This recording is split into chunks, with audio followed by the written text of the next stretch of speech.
I'd like to call to order the regular town commission meeting of December the 13th. Please rise for the pledge of allegiance to the flag.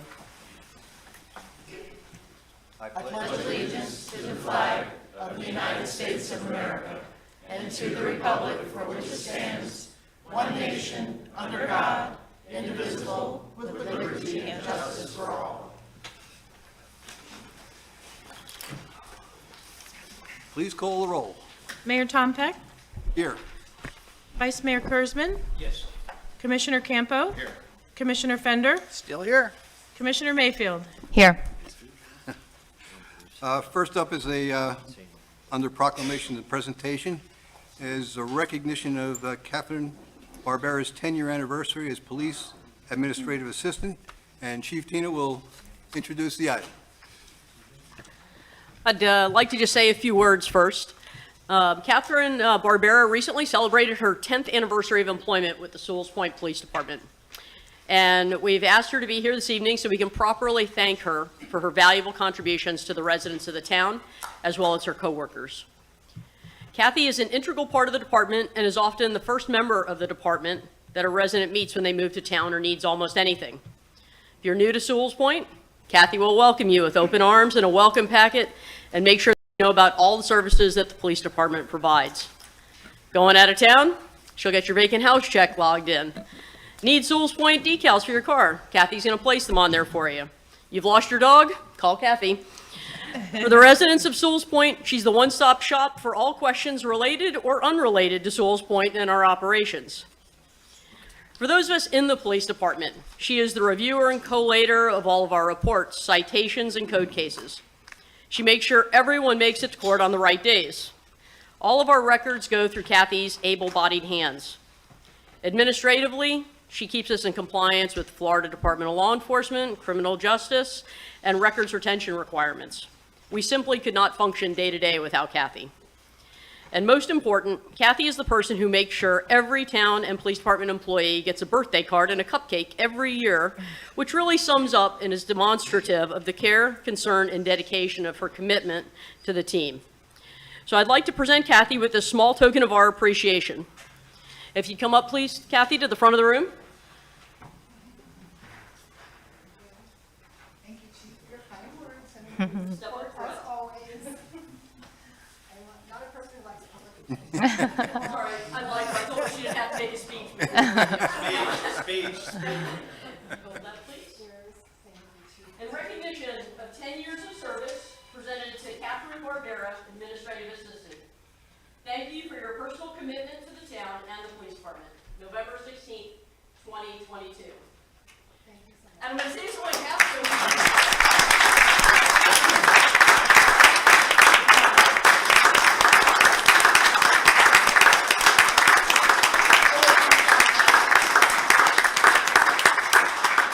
I still remember when Kathy applied and Bob One was the town manager then. And I was so excited when I got the application because she was so incredibly qualified. I was like, please, can I keep her? And when she goes, I go. She's not going. I don't know what I have to say, but the pleasure of serving the community. I love all the people involved in it, so wonderful to work with. I have great coworkers. I come to work at a job I love every single day. I love being here. I appreciate the opportunity. I'll do it as long as I can. I actually have a resident who emailed from the Galapagos that was sorry that she could not be here. And wanted to make sure that she knew how special she was. She really does serve. I appreciate it. As a family, and they know just being here for me. Thank you so much. Always, and my son tried to make it, but he doesn't. Thank you for your support always, too.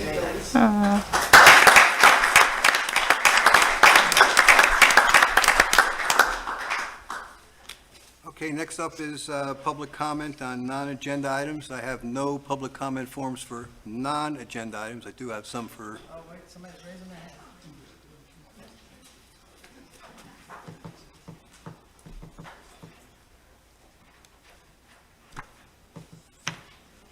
Is that for a non-agenda item? Yeah, it can go later. It can go in the old business if you want. Or you want me- Okay, because I just got the information. So Mariah. Hello, Bonnie Flint, real quick. Last week, and just with our ongoing discussions and interest in shaking out what's going on and future plans for projects here, particularly the septic sewer issue, I had requested last week, and it's been almost a week, and I still have not gotten a list of potential funding sources and requests that we're looking to chase down for this project. I want to have a clearer understanding of what the parameters are and what the public's matching potential obligations might be.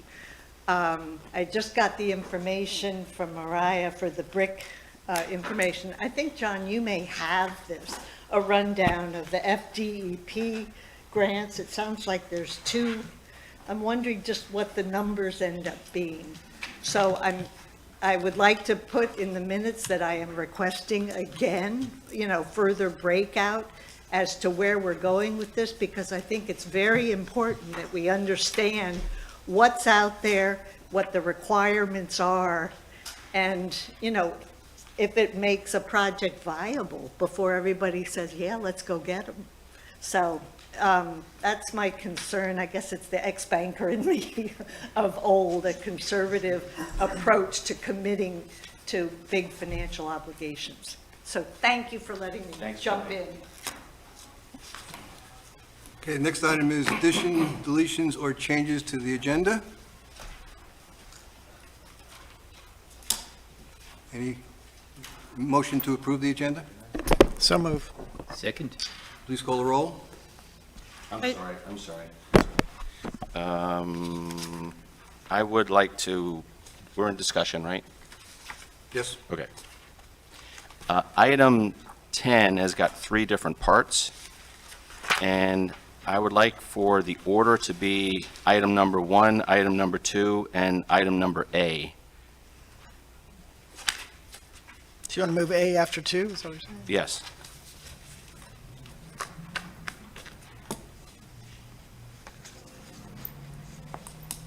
So would the motion maker accept that as a friendly amendment? We're going to discuss all 3, it's just in a slightly different order.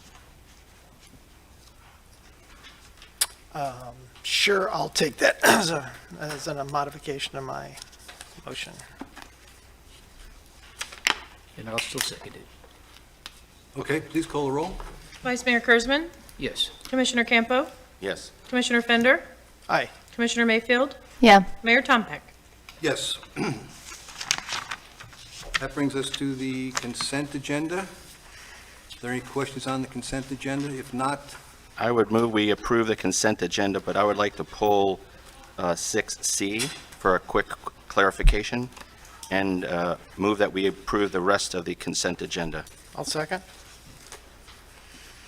please call the roll. Commissioner Campo, Aye. Commissioner Fender, Aye. Commissioner Mayfield, Yes. Mayor Tompeck, Yes. Vice Mayor Kurzman. Yes. Commissioner Campo. 6C is the town commission meeting calendar. I think 2 clarifications. One, we might want to include the time, since that's been recently revised to 6 PM for both meetings, the second Tuesday and the fourth Tuesday. And since there's 4 meetings in September and it's budget meeting, I'd like to suggest that we waive the first meeting, which would be September 12th, so that we only have 3 meetings during the month of September. Typically, there's a lot of room for those type of discussions, so I would say I'd like to delete September 12th. It's not a budget meeting, but since there's 4 meetings in September, I'd kind of like to lighten the load if possible.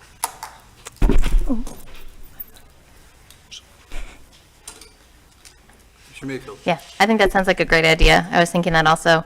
I also want to note, obviously, I don't have to be here for every meeting, but Saturday, March 14th is spring break, so we are going away. Not that we would change it, so.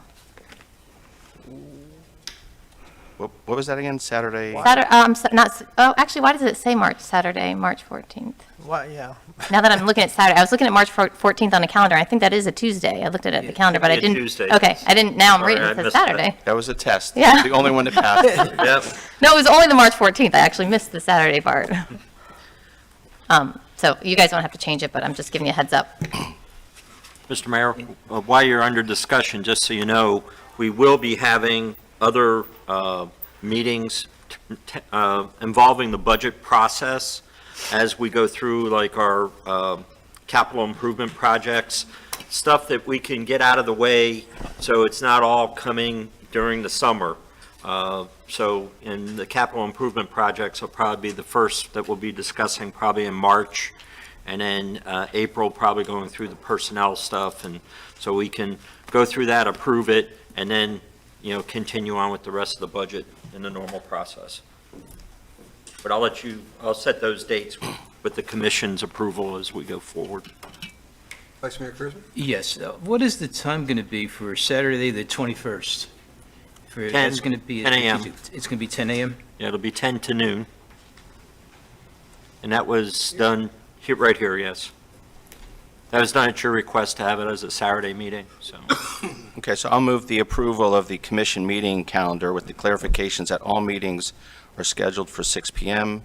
The Saturday, January 21st meeting is scheduled from 10 to 12. Yeah. And that the Tuesday, September 12th meeting is hereby deleted. Second. Please call the roll. Commissioner Fender? Aye. Commissioner Mayfield? Yes. Mayor Tompeck? Yes. Vice Mayor Kurzman? Yes. Commissioner Campo? Yes. Okay, that brings us to public hearing on ordinance first reading, ordinance number 445, amending time of regular meetings.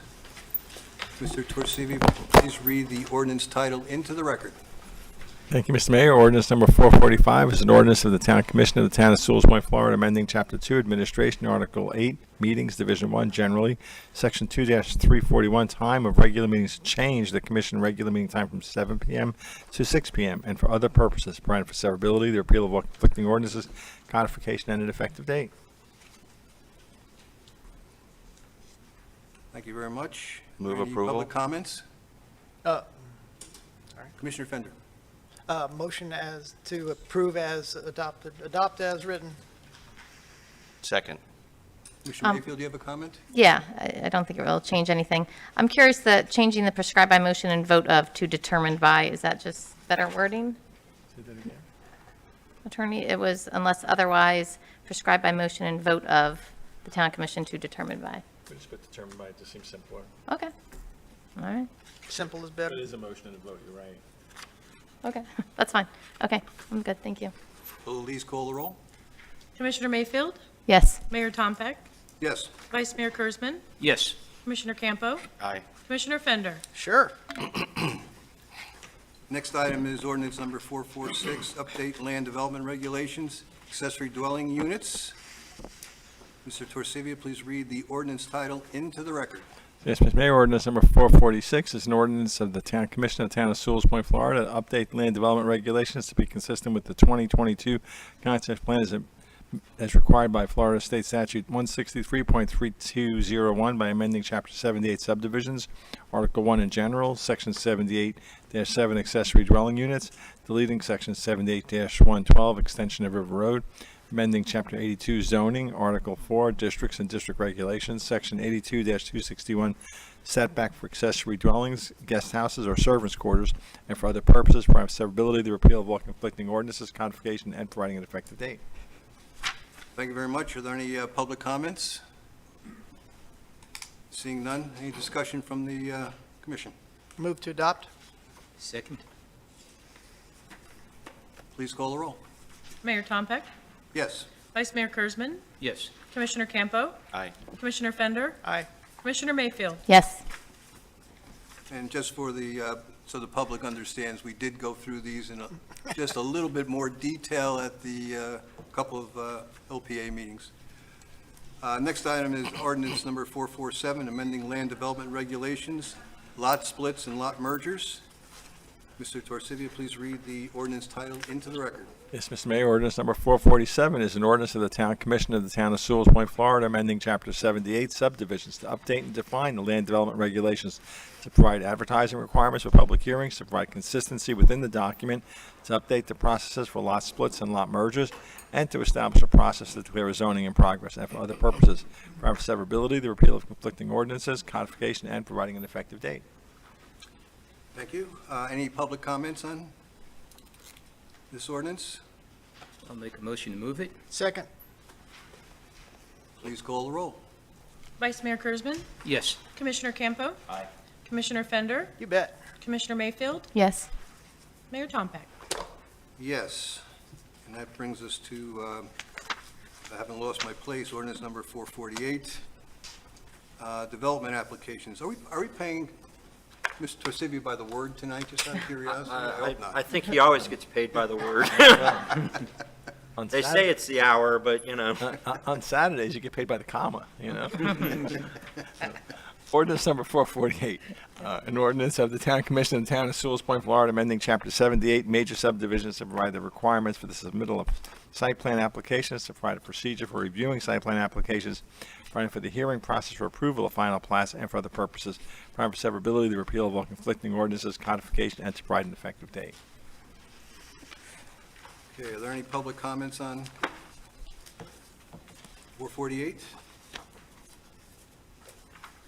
Make a motion to move it. Second. Please call the roll. Commissioner Campo. Aye. Commissioner Fender, Sure. Commissioner Mayfield, Yes. Mayor Tompak, Yes. Vice Mayor Kurzman. Yes. Okay, we have no resolution. That brings us up to item Thanks, Bonnie. 10. And we're going to do, I guess, we're going to do 10-1 first. Commissioner Campo. Sure. If you look at the packet that was given you in the folder from the staff, there's a price quote from the Supervisor of Elections. Thought it was in here. It's in there. Should be. There you go.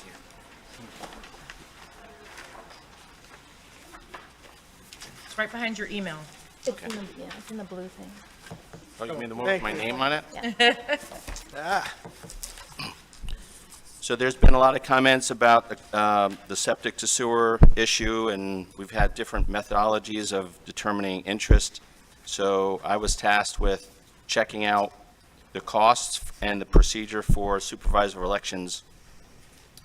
And depending upon how we wanted to go about it, the price would be somewhere between $1,800 and $2,300. So the first thing that we need to think about before we cut this open, you know, in too much detail is, do we want to seek public input on a kind of a granular basis rather than just meetings and emails and things like that? And then the second question would be, do we want to use the supervisor of elections? And the third question is, how do we want to go about measuring interest? And, you know, before we get too much in the weeds, I think we could just start off with, would the commission be interested in using the supervisor of elections to measure interest in septic to sewer? That would be the first thing. And then we could determine the methodology and whether it's a binding referendum or not. I'm okay if it's being a non-binding referendum in order to just measure the overall interest. But the first question, rather than getting drilled down, you know, too deep if there's no interest, is just would the commission consider having the supervisor of elections doing a referendum on the issue of the septic to sewer issue?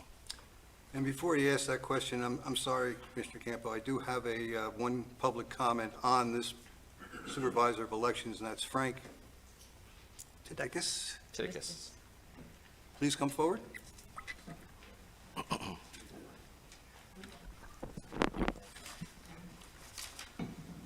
Good evening, Commissioners. Appreciate the opportunity to speak. I probably won't take the full 3 minutes. Personally, I'm in favor of putting this out to a vote so that you can test and see what the interest of the people are. Couple things. One, and I want to hand this to Ms. Stonesice, there was an article written by Maggie Herchala on August 28, 2017, that says, "Don't believe the myth about septic tanks." And Sewalls Point was mentioned in the article. It said septic systems on large lots on high ground are regularly maintained, not a problem. Florida Department of Health has never found a high bacterial count along the shoreline in Sewalls Point. And there are good reasons why Sewalls Point residents might want to hook up to a central sewer, but areas with homes on large lots on high ground are not anywhere near the top of the priority list when it comes to cost-effective solutions. Creating a program to make sure all the systems were functioning properly and regularly pumped might be far more effective than the dollar-for-dollar cost of keeping nitrogen out of the estuary. And she goes on further to say that we ought to implement cost-effective systems locally. Thank you. Secondly, in taking a look at Resolution 897 that was passed several years ago, it mentioned the fact that there were soil samples that were taken that showed E. coli bacteria, and the question is where and when. I don't know if at that meeting this was impacted. And it also in that resolution said that it was going to be, it would impact 652 properties. Now we're up to 708, I believe. But it's not necessary to impact all of them. I mean, why, if it isn't necessary to build this? And so basically, as you go through the numbers in terms of what the election supervisor would charge, I would urge you to spend the money. The third thing is I took the time to go through our town charter and take a look at it in terms of a referendum, and it defers to the state of Florida. Anything not addressed in the charter goes to the Florida Constitution. The Florida Constitution calls for, if there is to be a citizen-generated referendum, 10% of the voters have to sign a petition, and obviously the wording has to be appropriate, and then it goes on the ballot. And so that's another option for the citizens of our town. Thank you. Thank you. Sorry to interrupt you, Commissioner Campo, go ahead. No, that's basically, before we go into the detail of the balloting system, I was wondering if the other commissioners would weigh in on whether they thought, with the procedure and the costs that were involved, that the supervisor of elections would be useful here. I think, in the past, there's been a lot of mistrust built around this, a lot of suspicion, and I think the supervisor of elections can add a lot of credibility to the process, and I would find it very important in my eventual vote. So that's all. Vice Mayor Kurzman? Yeah, I actually had something written up similar to what you did to come in. I came prepared on that. I think the supervisor elections would be very, sorry about that. For Art Schwartz. Yeah, I Yeah, came in. we'll get to that. I'm sorry, excuse me. Yeah, Okay, yes, am I going on? go ahead. Yeah, okay. Yeah, what I came in prepared was something, similar thing to what Commissioner Campo put on. Basically, I wanted to get in, let's put it through the Board of Elections. In my version, it would be each home, only in South Sewalls Point, would be voting on it, so it would be the 706 homes, each one would receive one, each owner would receive a ballot. And it serves two purposes. One, to see the interest. If the interest shows you only get 150 people that are going to be interested, there's going to be a big gap to see if we'd even cover the cost. So at that point, maybe we table this for a while and move on. Because it's also, when we put out the ballot, I put that we put in between 8,000 and 12,000 per hookup for a grinder. Because obviously the other options that are mentioned wouldn't be feasible, which would be the vacuum, which would be $35,000 a hookup, and it's mandatory. This is the only thing that's not mandatory. This is the only thing that any of us would approve. We've all said we want it non-mandatory.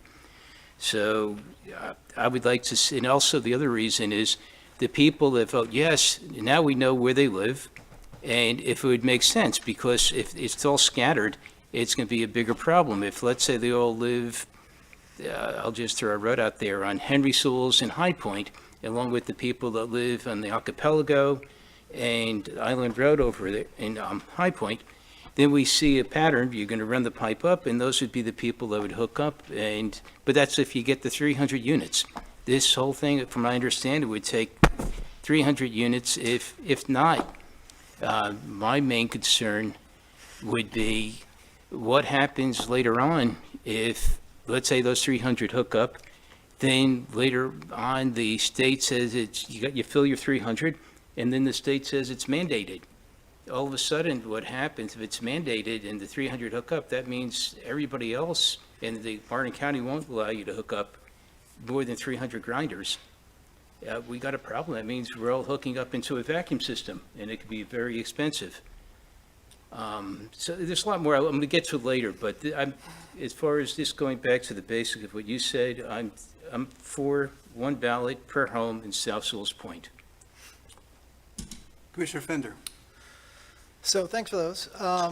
I've got a lot of thoughts on this process. First of all, the democratic process, super important to me. And I think we were elected through that process to be a representative form of government.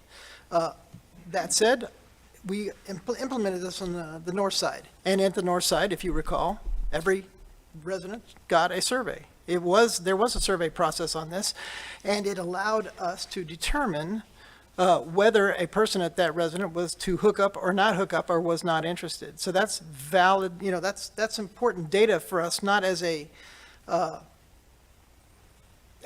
democratic survey, but as an engineering effort to determine how we're going to actually implement the project. That said, I think we're charged here not to implement a divisive process into our community, because going through a formal election, through the elections office, much like we do during election season, will implement a sort of a campaign, both for and against. And it's going to take our eye off the ball a little bit of what I think we're charged to do as commissioners, which is develop the infrastructure for our town. The fact that we are implementing infrastructure, including water, electricity, communications, and indeed sewer, which we've done for decades, whether one hooks up to that infrastructure or not is beyond our auspice, right? We can say we don't want to form a mandate to do it, but we are implemented to increase the property values of our community, implement the infrastructure to make us a reasonable community.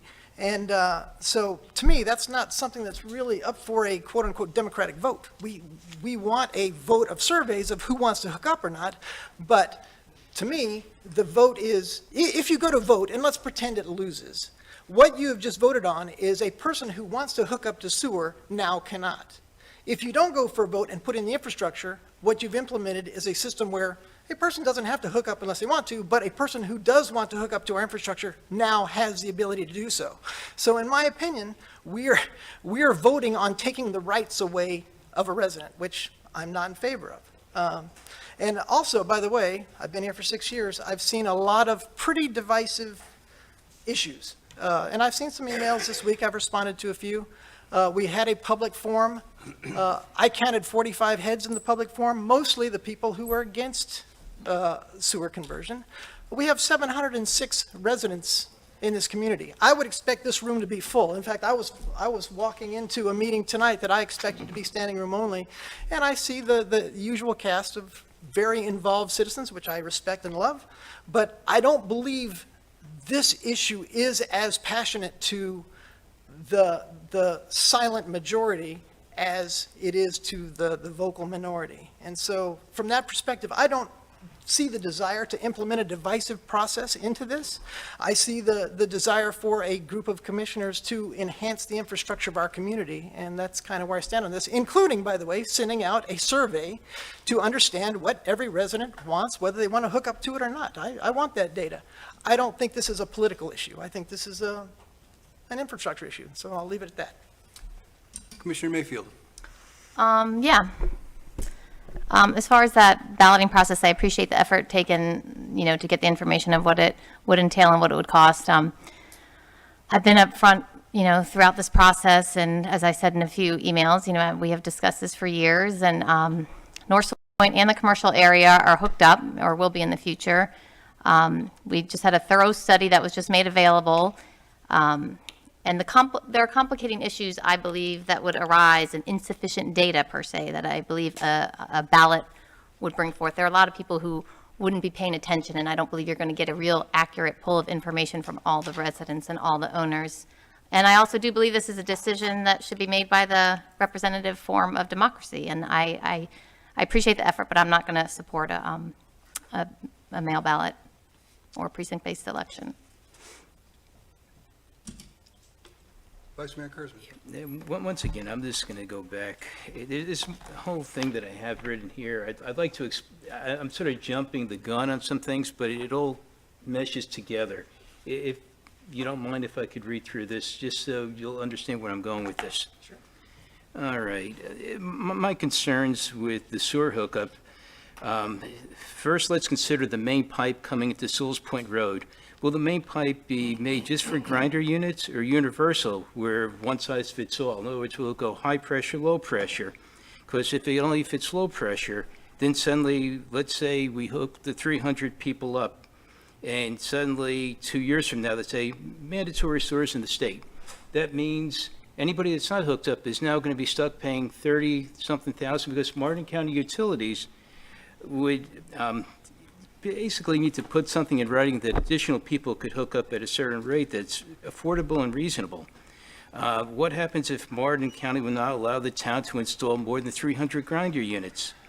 Also consider what happens if the state mandates in the future. This is what my main concern is about the main pipe. Second, I would like a written statement from Martin County Utilities stating that Sewalls Point can install more than 300 grinder units in case years from now the state mandates mandatory sewers. They can go to a grinder instead of having to go into the much more costly vacuum or gravity units. Without this written agreement, the cost will be unaffordable if the system needs to be installed. About another $30,000 or more is stated by the town engineer when he gave his presentation. Third, let's consider what happens when power is lost. The grinder system cannot work, meaning no flushing the toilet to saturate after the tank fills. It was mentioned that we could get portable generators for each resident. I have many concerns about these portable generator units, such as the ECUs, especially for older residents. Residential storage of these generators when not in use. Who maintains the generators? The county or the residents? The next thing what I was going to get to is the ballot. The ballot for septic to sewer conversion from the Martin County Board of Elections will be mailed to each homeowner. This ballot needs to include the estimated cost of the grinder system between $8,000 to $12,000 per hookup. Ask if the homeowner is interested in hookup with a simple yes or no. At least we have an idea. It doesn't have to mean right now. They could be interested in the future. If the homeowner fails to respond within a given period of time, then the town may or may not need to contact these homeowners for a response. This response from the homeowners is very important, considering that 300 hookup is the number proposed by Martin County. If the response to the hookup is below 300, we have to figure out what the cost will be. And if it's well above 300, let's say it winds up being 500. How do we go beyond the 300 grinder units? It's a lot more complex. I think it's something we need to go back and discuss. Also, this commits lots of transparency. I've heard over and over, transparency. There's nothing more transparent than the Board of Elections. I just feel it's not meant as a divisiveness. It's also giving us data. It's going to show us who wants it. So if it's the other way, you see, let's say 400 homeowners want it, 500. And Martin County says we can't go beyond 3. What happens to the other 200 people? If Martin County says no to 200 other people, putting it the other way, the grinders. So it could be a problem going the other direction. It's not meaning that we're not going to be able to go ahead and, say no sewers, because if the majority of people, we've had probably, I'm going to say in the last 2 or 3 years, probably a 20-25% turnover in the town. And I think that's a fair number for the amount of homes that were turned over and sold. So I don't know what the census is these days. but this is the way we'll find out what's going on.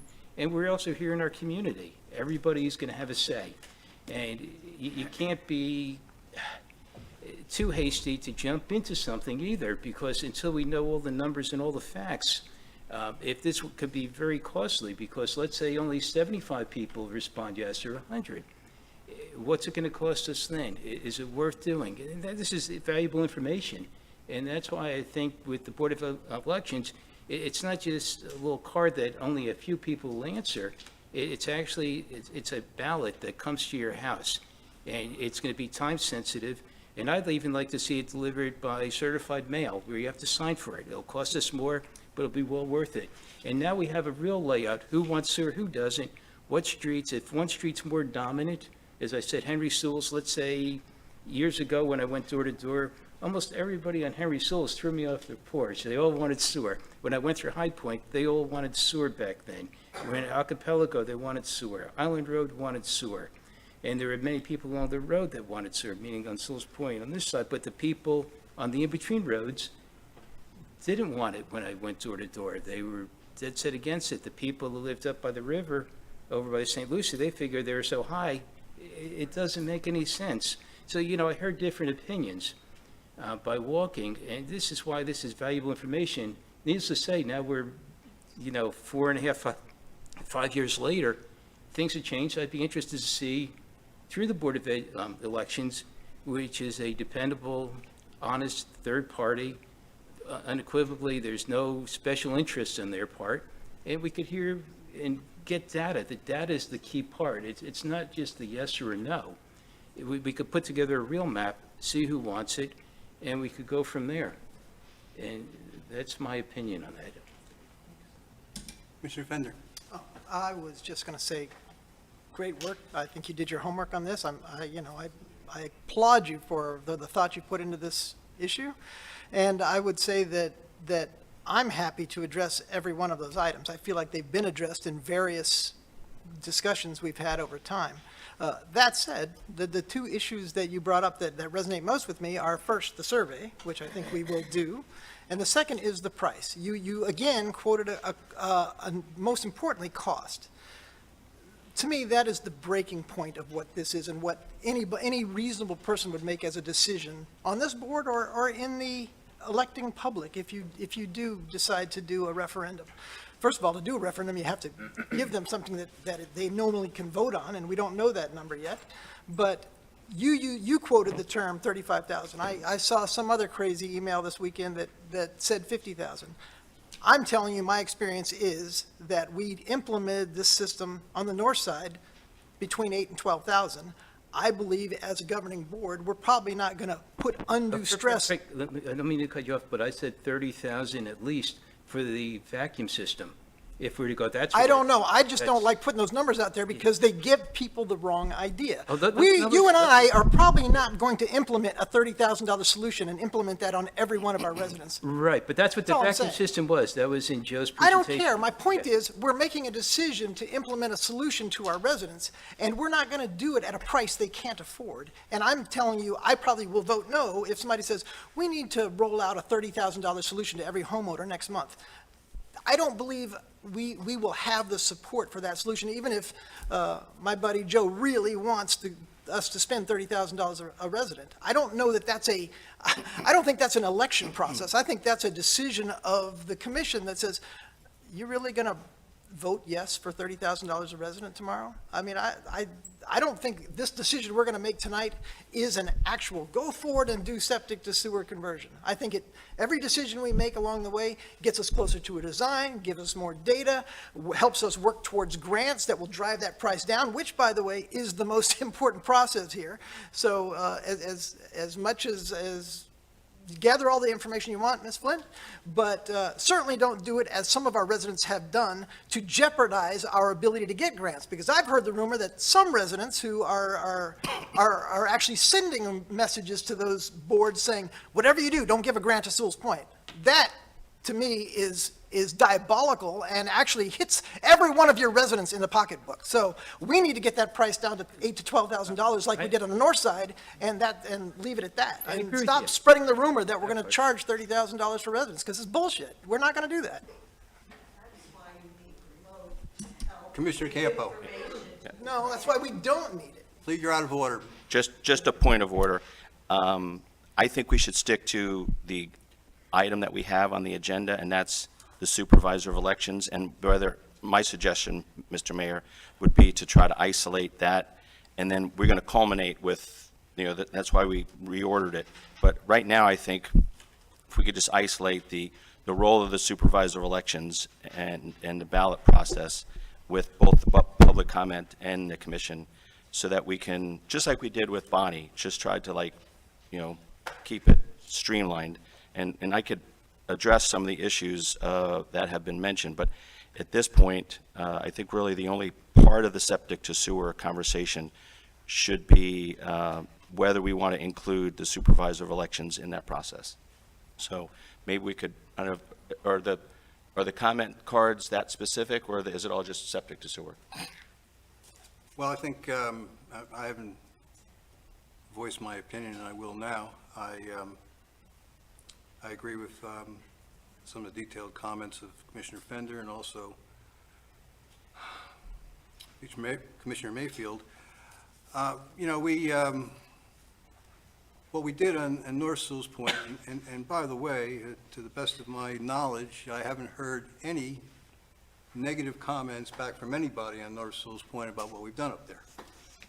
Maybe I missed them, or they're being hidden somewhere, but I haven't heard one negative comment about that. So, in my mind, I don't think if this was a mandatory assessment or a mandatory hookup, I'd be on board with this, but I'm not on board with it the way we're headed.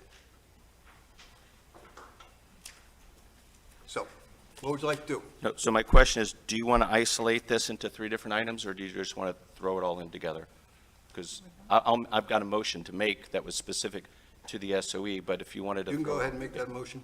Okay, so I'm going to make a motion, and then I'll have discussion if I can get a second, and that is just, I want to make a motion to direct staff to reach out to the SOE on the specifics of putting together a ballot. And then we could come back and figure out how we're going to put the ballot together. We don't have to get into who gets this or that, but my motion is to direct staff to reach out to the SOE to devise a plan of putting together a referendum on the septic to sewer. I'll second. Okay, so then discussion? Any more discussion? Yeah, so I have a discussion. Okay. I was on the board during the North Sewalls Point. When I was elected, this was not an issue that I had, septic to sewer in North Sewalls Point.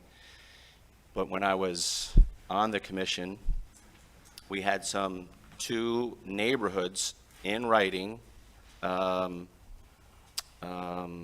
Rivercrest and Knowles Road, in writing, HOAs specifically solicit, we would like to have septic to sewer. So that's one difference. We haven't had that. We haven't had any HOAs, any official, groups that have asked us to do this. And as I think Ronnie says, there's no push for this. So that's the answer to the North Sewalls Point. In North Sewalls Point, also what was different is we had the infrastructure. We had the force main going down the road. So we didn't have to put any money. And lastly, it was only $8,000. So that's what made North Sewalls Point different. I thought that, that project had been useful in building a case for the direction we're going. And I think that the storyboards and Joe and Bob and James coming together, that education process is what makes democracy powerful. Elections aren't divisive. Elections are unifying, because the way that they make decisions when they don't have elections is they fight one another and they start lobbing bombs over, because we have to harness that energy to come up with something that's constructive. So if we have to, if my mom used to say, hey, you have to do your math homework before you have dinner. I didn't like it, but I did it. Joe Capra is a great engineer. Does he like to do the storyboards and the communication, and is he a game show host? He's not. But you know what? We kind of have to nudge him to do that. So he has to make that case. That's okay with me.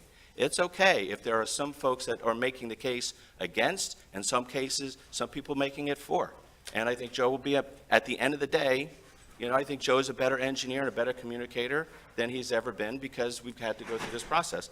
It might not love me as much, but I think at the end of the day, campaigns are about education, and having an educated electorate is what's going to make the outcome more palatable. If you don't do that, you're going to have the pitchforks show up. I mean, I was there, guys. I mean, I was there before some of you were here, and I had people stand up and say, if you vote for septic to sewer, I will investigate your professional licenses. I had people sending me emails about my children. I mean, it got savage, and I don't want that for you, and I don't want that for me, because if this passes, it's going to affect me too. I don't want that.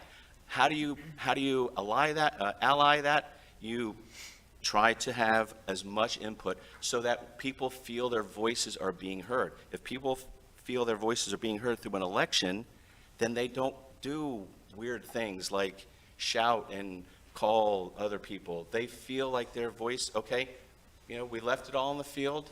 We had our campaign. We lost. Let's move on. So I think that the elections, it's part of democracy. I mean, I know the Star Spangled Banner is playing in the background as I say these things, but I think this is a solution for all of us, because I'm going to be on the commission, Dave will be on the commission after this, and we'll have to handle, strategic plan and, everything else that we're doing and paving the roads. We have to work together. I think this would be helpful for all of us to figure $1 a person, $1 a resident, to get their feedback from the supervisor elections, one of the top ones that we have in the state, I think is a useful exercise.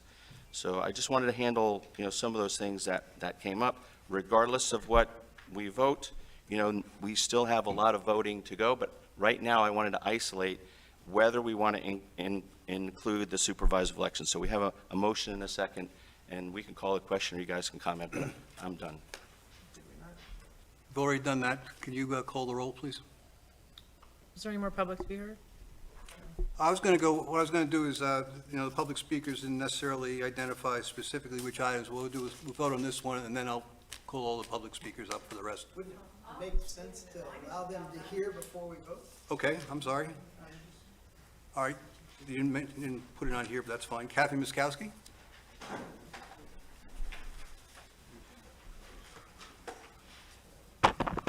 Good evening, Kathy Muskowski. I was a little late in sending an email to the commissioners, and it was regarding an article about sewage spill from, that was in the Sunday paper. And I received 2 responses, one from Commissioner Mayfield and one from Commissioner Fender. And I'm going to read it. Respectfully, Fender's and Mayfield's responses to me lack depth of understanding, insight, and knowledge of the latest technology for sewers, and yes, OSTUs, on-site septic systems. Since you, Sewalls Point commissioners, who clearly do not trust your neighbors who oppose sewers for South Sewalls Point, please pick up accurate, unbiased education at the EPA. And also Google new technology developments and their use in third world countries. Along with this, remember that all deep well injection is antiquated, and Martin County does deep well inject, locking away water, our natural resource, an environment concern that you continually ignore. By choosing to be public servants, you have a responsibility to uphold and ensure our constitutional rights. Government of the people, by the people, and for the people, us. You violate our rights by your lack of being directed by our voice. Mayfield, you had said from the dais, if most voters voted for no sewers, I'd still vote for sewers. Tom Pex then said, I agree. And I add Commissioner Fender in there from tonight's comments. It's time to honor and build trust by serving your constituents instead of your group, your ideas, or your self-interest. We personally, meaning my husband and I, and I'm sure many other people, have always said if a vote showed a majority of all Sewalls Point property owners want sewer, we'll bite the bullet. But no representation is hard to swallow. By proceeding with a vote by you, 5 people, for sewer, you may think you have won, but in fact, you will lose the trust of the people, the honor, respect, and more. And I thank Mr. Campo, Commissioner Campo, and Dave Kurzman, in particular Dave Kurzman, for his questions that he posed, because I even have more questions after going to the unrecorded question and answer on last week. Thank you. Okay, can we call the roll now? Commissioner Fender? Remind me of the vote. We're voting against. Do you want an ice cream sundae for free? I would love an ice cream sundae, but no, I do not want to go to public referendum if that's the vote. Commissioner Mayfield? No. Mayor Tom Peck? No. Vice Mayor Kurzman? Yes. Commissioner Campo? Okay, next item was, let me go, I'll tell you, these comments run through all 3 of these items, so let me go, let's do the public comment first and the rest of them, so we don't, makes better sense. Let's see. I think, Frank, you had something on the MOU as well, didn't you?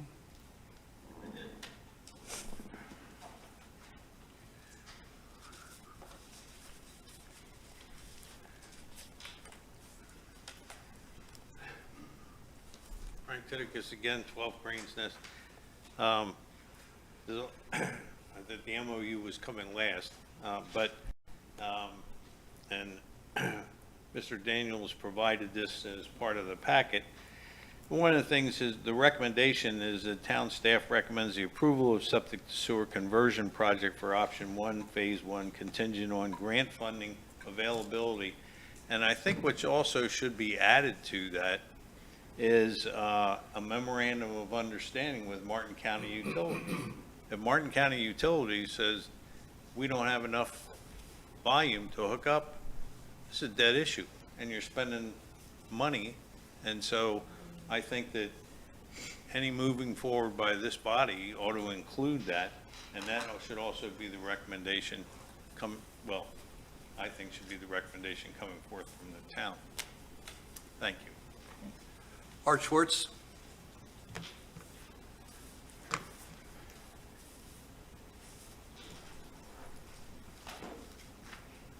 First and foremost, we all want clean water. I don't think there's anyone that lives in our town that doesn't want clean water. It's really that simple. And if we knew that there was a reason that we needed to convert septic to sewer, and that was going to give us clean water, we're going to do it. We're all going to bite the bullet and say, yeah, let's do it. It's for the betterment of our town. So let's not think that you're going to have people vote no if there's a legitimate reason to convert. Last week's meeting with our town manager and Joe Capper, I thought was very enlightening. And for some of us, I mean, it gives us an opportunity to think hard about what we heard and conceivably change our minds. You know, for a while, I've stood in front of this body and I've said, I'm against septic to sewer. Well, and if you're in a low-lying area, flood-prone area, I can understand why it might be an issue, and that's something that has to be addressed. That doesn't mean we do it for everybody. It means we've got to do it for those that fall within the flood zone. Conceivably, fixing our roads and putting in the storm water area project might fix some of those low-lying areas. I mean, that's not for me to decide. But I've changed my mind. That's my point. I've changed my mind. Some of you won't change your mind. You just simply say, I'm against it. I'm for it. I'm going to do it. I don't care what people say. I'm for it. We're going to go forward. We don't know the cost. We don't know what the townspeople think, but we're going to go ahead and do this. It's wrong. Holding off on the septic to sewer conversion until you have a firm plan and a firm cost is what's necessary. Congratulations to Dave Kurzman for bringing up the important points. It needs to be a vote, and why you voted against that tells us you have disrespect. You have disrespect, and you have disrespect, and you too, for the townspeople. You don't care. You think you know more. We're smart too. How you can vote on an issue where you don't have all the details, you don't have the funding, you don't have the public support is asinine. It's irresponsible. If you can't change your mind based on facts, figures, and the will of the people, you really should give real serious thought about your future as a commission. It just doesn't make sense. You're not representing the people, you're representing yourself and your will. And if I had a septic system that was failing, I think I would probably take myself out of the vote. It doesn't make sense for me. I have a vested interest in doing something, but obviously that doesn't make a lot of sense. You shouldn't be voting if you have an ulterior motive. And if you can't face the facts, if you're simply going to say, I don't care what the townspeople say, I don't care what everybody says, I want to do this, that's wrong also. So you're just making a mistake. You're making a mistake if you move forward without facts and figures and getting the town's support. We all want clean water. Thank you.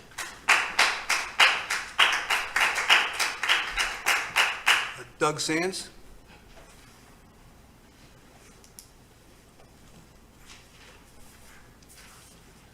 Thank you, Mr. Mayor, members of the commission, Mr. Town Manager.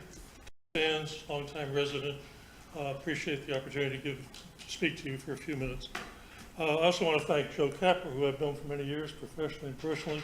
Thought you did a great job on the report. I did read it, actually. Very good job. Thank you. There are a couple of comments. I'll try to make them brief and quick as I can. Number one, I noticed that in the report there was mention of no build as an option. Yet on the survey form that was sent out, that was not listed. We've been talking about having a ballot referendum, which apparently we're not going to do. You've also been discussing possibly a personal survey to the 706 that are in South Sewalls Point. I would encourage you to look at that very carefully because that should be included as one of the choices and not eliminated. As it stands right now, the implication is that this is a done deal. It's just a matter of whether you want it now or you want it later. Second comment I have is that I've heard mentioned a lot by you all tonight. Oh, I'm glad it's not mandatory hookup. And that's the representation that's been made, but it's not the fact. And the reason that's not the fact is that if you have a failed drain field, translation, if you get too many roots in your drain field, you got to replace it. That constitutes a failure, and that triggers a mandatory hookup. So there is a mandatory hookup. It's just now or it's deferred, but it's still mandatory. And the reason I say that is that for most properties in Sewalls Point, this is a lovely community, a lot of trees. We love the trees, but those trees have roots, and most people that have drain fields are going to have root issues at some point along the way. So I know Joe, I think, said estimated life of septic systems 15 to 40 years. I'd say it's on the short end of that rather than long end in Sewalls Point because of the roots. So don't misrepresent this as being no mandatory. The other thing I want to mention is that in South Sewalls Point, we have two communities. You have the low-lying communities and the high-rise communities. By high-rise, I mean elevated. I'm on South River Road. I'm an elevation of 35 feet above sea level. I don't expect to be flooded, okay? Down here, South Sewalls Point Road, different story totally. Whether they need or want sewer is a different issue totally than from where I'm at. The other thing is where I'm at 35 feet, my drain field percolates fresh water or gray water, if you will, down into the aquifer. That replaces things like well water that comes up for irrigation and so forth, and it also helps to keep voids from occurring. We haven't heard about that here. A few years ago out in Polk County, I believe it was, they had a whole community that was on sewer, hooked up sewer. And guess what? They started developing voids and they developed landfill and failures of the foundations, okay? sinkholes, they call them. Remember that? That's what happens. Here, we've got water all around us. We may not have sinkholes, but we very well may have saltwater intrusion. That's a problem. Final thing to consider, noise. Every one of the homes that hooks up to this thing is gonna need what? 3 things on their yard. They're gonna need a grinder pump. They're gonna need a generator if the electric goes out. They're gonna need a propane tank. Well, let's talk about the grinder pump for just a second, then I'm out of here. I know my time is up. The grinder pump, how is that gonna work? We haven't talked about that. We don't have any information on that. Well, does that mean every time I flush the toilet, the grinder pump comes on? Does that mean every time I brush my teeth for 30 seconds, the grinder, and every time there's flow in the system, that pump is on? Think about the noise level. We had full house generators go on during Hurricane Nicole around town, so loud that the patrols that were driving through the streets made mention of it, how loud they could hear all these generators.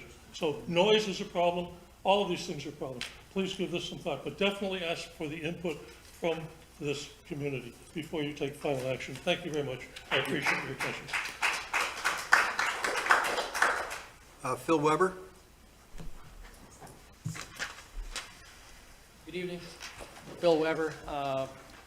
Most everything that I was going to say has already been said, and I wholeheartedly second what he said. On the vote tonight,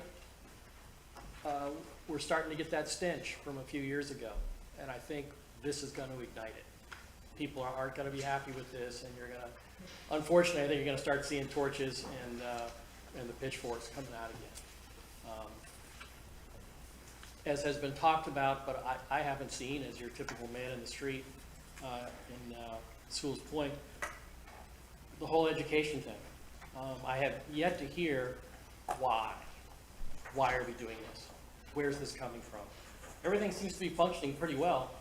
With the water quality reports, it's all green. So people like me go, why are they even talking about this? Why is this a thing? I don't know. And now you're going to send out a ballot, and loads of people like me are going to go, why are we even talking about this? What's the issue? Is the water getting nasty out there? Not according to the reports. It's fine. So it's an education thing. I'm not sure how you're going to do it, how you're going to get everybody's attention, but you need to. Commissioner Kurtzman brought up, essentially there's a lot of homework to be done yet, a lot of data, a lot of use cases that engineers do. In particular, a use case on the grinder. I think a grinder, any system that depends on electricity to remove the sewage, that's a bad idea. I don't care about generators and all that. They're not going to work when they need to. How's that going to go? When the hurricane comes through, electricity's gone, flush. Where does it all go if the grinder's not working? Anyway, electric grinder, bad idea. Thank you very much. And I have one other public comment form. I'm not sure I'm reading this correctly. Russell Blatston?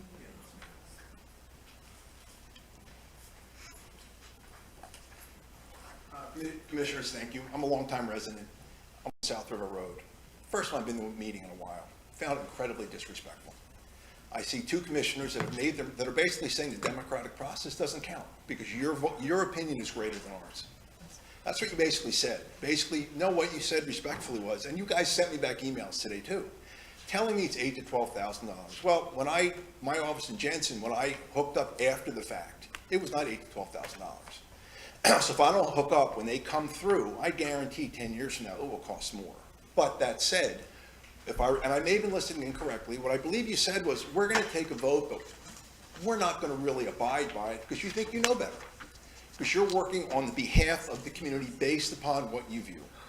I understand if you're in a low-lying area that it's good for your property value, and I get that. I'm on South River Road. I'm in a similar position where that gentleman is.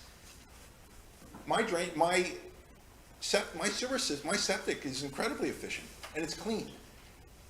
But I found the process disheartening and disrespectful.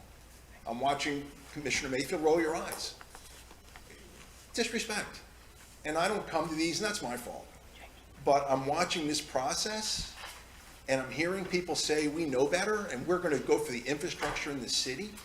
because you're smarter than the rest of us, and you may be. But people are bringing up valid points. We're going to inject effluent into the aquifer, and that's okay. Well, where I am, I'm 40 feet above. Why would, and you're telling me I don't have to get hooked up? Well, we both know when my drain field fails, I'm going to have to get hooked up.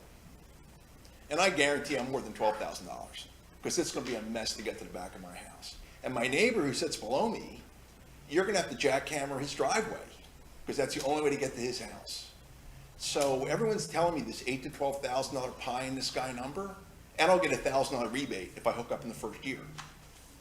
5 years from now, what's going to happen? We both know inflation's here. But that said, if you're a low-lying area, it's good for your property value. You're going to want it. I don't know where you live, Commissioner, respectfully, but if you're living in a low-lying area, you want it, because it helps your property values down the road. But the reality is our water, I think you need a vote. But a respectful vote that listens, not one that says, well, I see it, but I think I know better, which is indirectly what I heard you say. You think that it's better to do the infrastructure of the city regardless of what our opinions are. And let's assume I do not hook up. My Martin County bill's still going to go up. They're still going to charge me. Martin County, they're in it for the money. So my bill's not going to go down. And I go through this, and I'm in Martin County with my office. I watch what happens. And respectfully, I appreciate you guys listening to me. Thank you much. Thanks. Okay, that's all the public comment I have, so I guess we will move to the item on the memorandum of understanding. Mr. Campo. We're grinding through it, but we're making progress, and I appreciate being able to add these items to the agenda so that we can fully vet. And I think we are. I think we're making progress. I think it's painful sometimes, but I think it's good to have back and forth.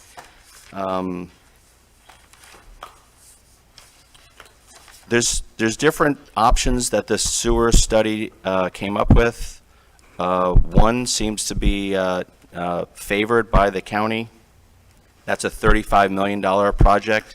When you divide 35 million times 700 homes, it's $50,000. So that's the cost per household. Whether we can get grants to buy that down is another situation, but that's a true number from the Are you going to implement that number? Well, let's look at the, this is exactly, when you look at the memo, I don't know if you, can you get that memo up on screen? Which memo? You're under the memo of understanding. Your memo right here. Okay, that's on the sewer connection. Right. I thought you wanted to do the, Septic manager's memo. okay. Because that's the votes that's coming up. So it says, the project is to provide septic sewer connections to 706 homes. So that's what we're going to be voting on, 706 homes, not the low-lying. A combination of a conventional vacuum sewer or a gravity sewer or grinder systems will be implemented to achieve connection. Well, the conventional vacuum sewer was $35 million, so there it is. And then you look at staff recommendation. Staff recommends the approval of the septic sewer conversion project for option 1. So my question is, you know, So what was the cost of option 1? in the executive summary, it's basically opening up a combination of a conventional vacuum sewer. So that's on the same memo.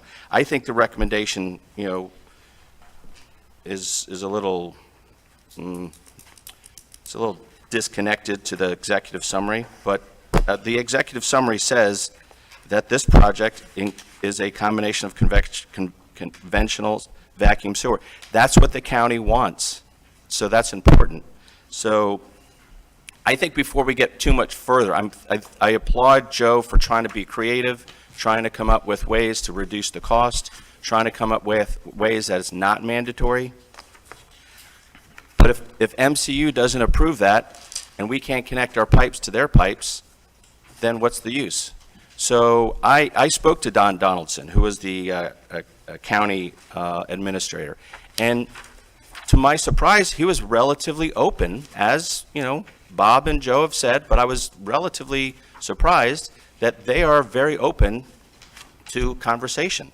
So what I would like to say is, again, to build credibility, to build trust, is to formalize that agreement. Let's talk about, what they're willing to accept from us, from the very beginning.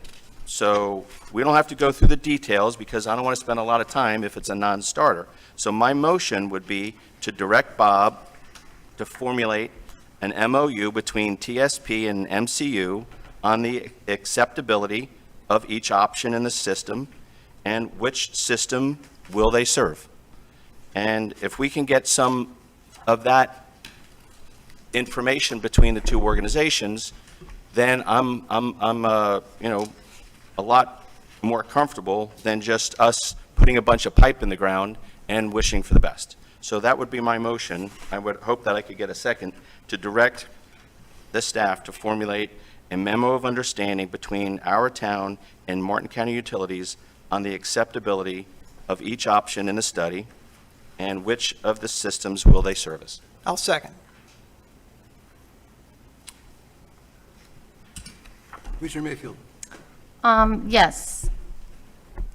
Your motion in this memo of understanding, is your vote on the next vote dependent on the outcome of this, or can this be done in addition to because I am of, cost is important. One of the reasons this is happening right now is we're slated to start work in January on phase 3, correct, Town Manager? Correct, Joe?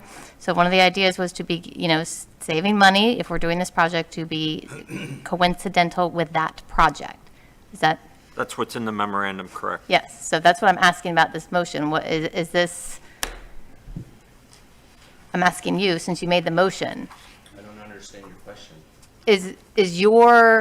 Is this necessary for you to vote on the next one, or are these totally separate? I think this is putting the cart behind the horse, and I think this is the next step. And Okay. we have to work that out before we go any Okay. further. I think. So then I have another question about the idea of which option will they serve? I'm under the impression, and I would ask the engineer and the town manager, that they wouldn't, we have no utility department. They're the one that's going to be doing all this work. So the idea that they would put in something and then somehow, would a home have a halfway system? I don't understand. I'm under the impression that if, the next item is option 1, phase 1, which is only 146 homes or 156 homes of low-lying area, that say the system was installed and for some reason, nothing else was approved beyond those 146 homes, or something happened, that those 146 homes would have their sewer systems and everybody else would have their septic tanks.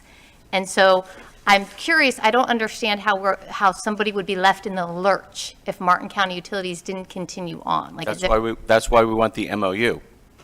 but I can't imagine, we're county residents. I'm having a hard time even understanding how you wouldn't be left without some way to take care of your waste. So you'd either, I have a hard time even comprehending what you're saying, that someone would not be able to flush their toilet because they wouldn't have a septic tank anymore, but they wouldn't have sewer. What are you saying would happen?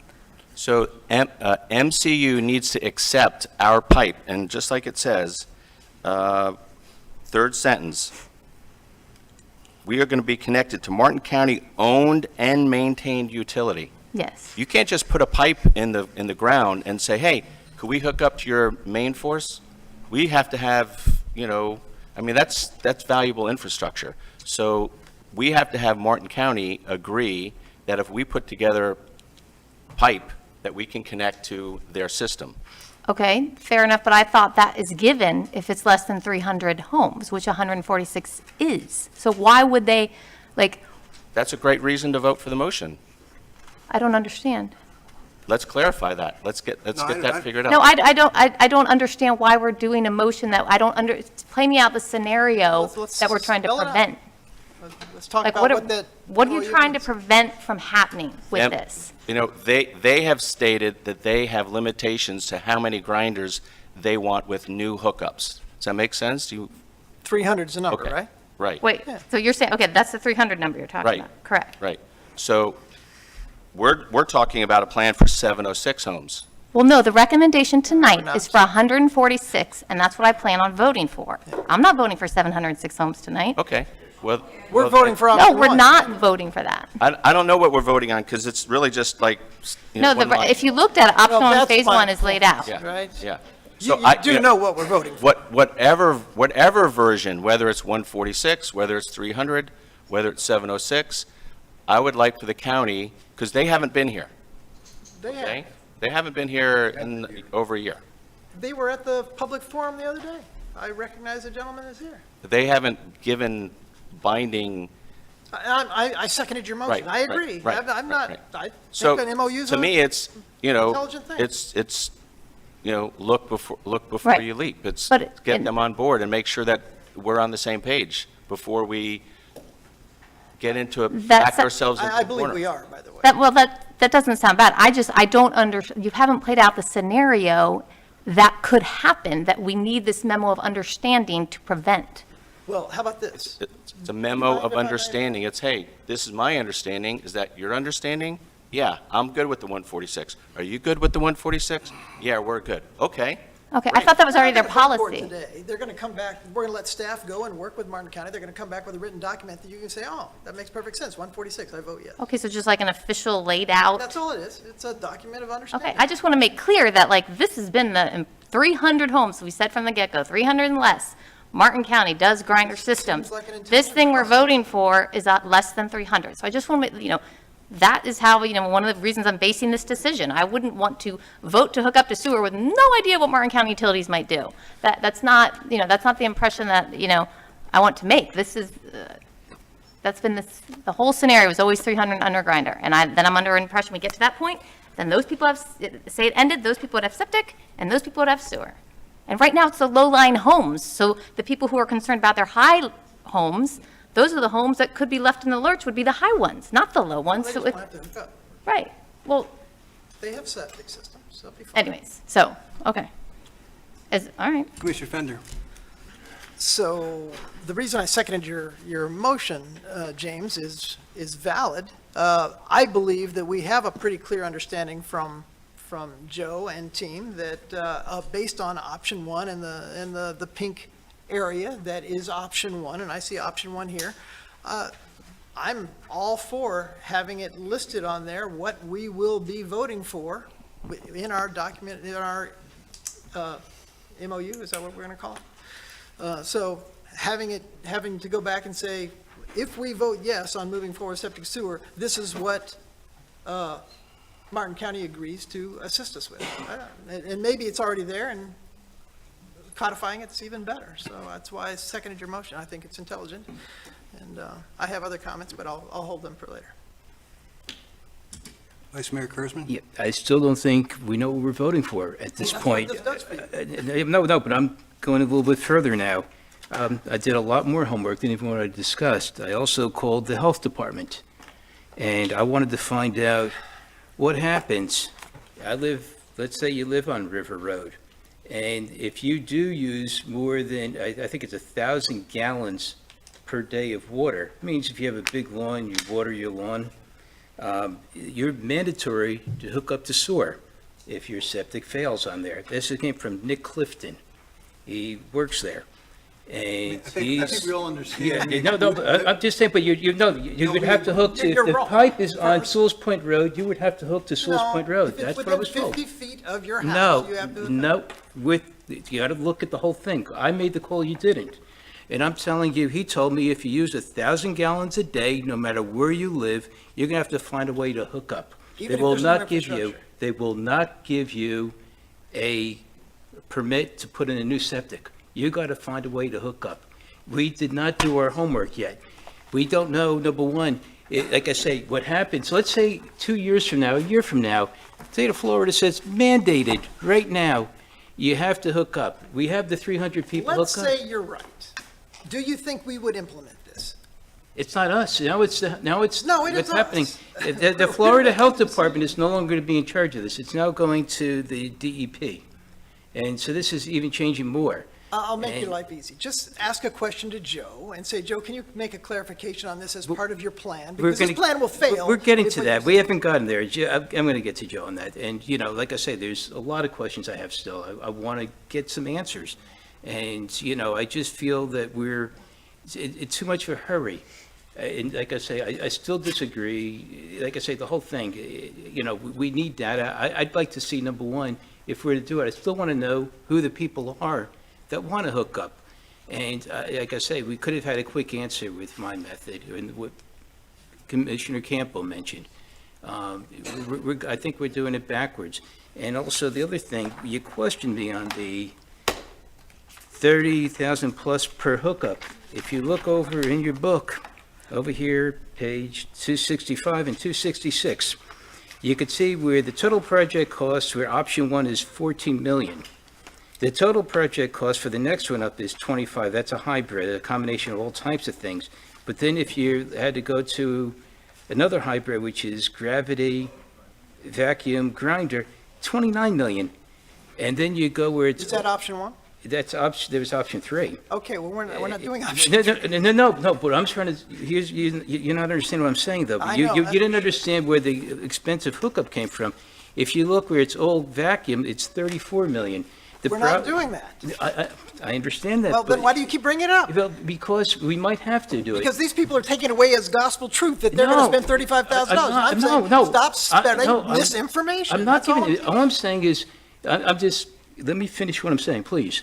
What's I gonna- want you to stop saying it. I'm not going to stop saying it for one No, reason. it's not true. No, I'm not saying, I'm just saying a year from now, what happens? The state of Florida says sewers are mandated here.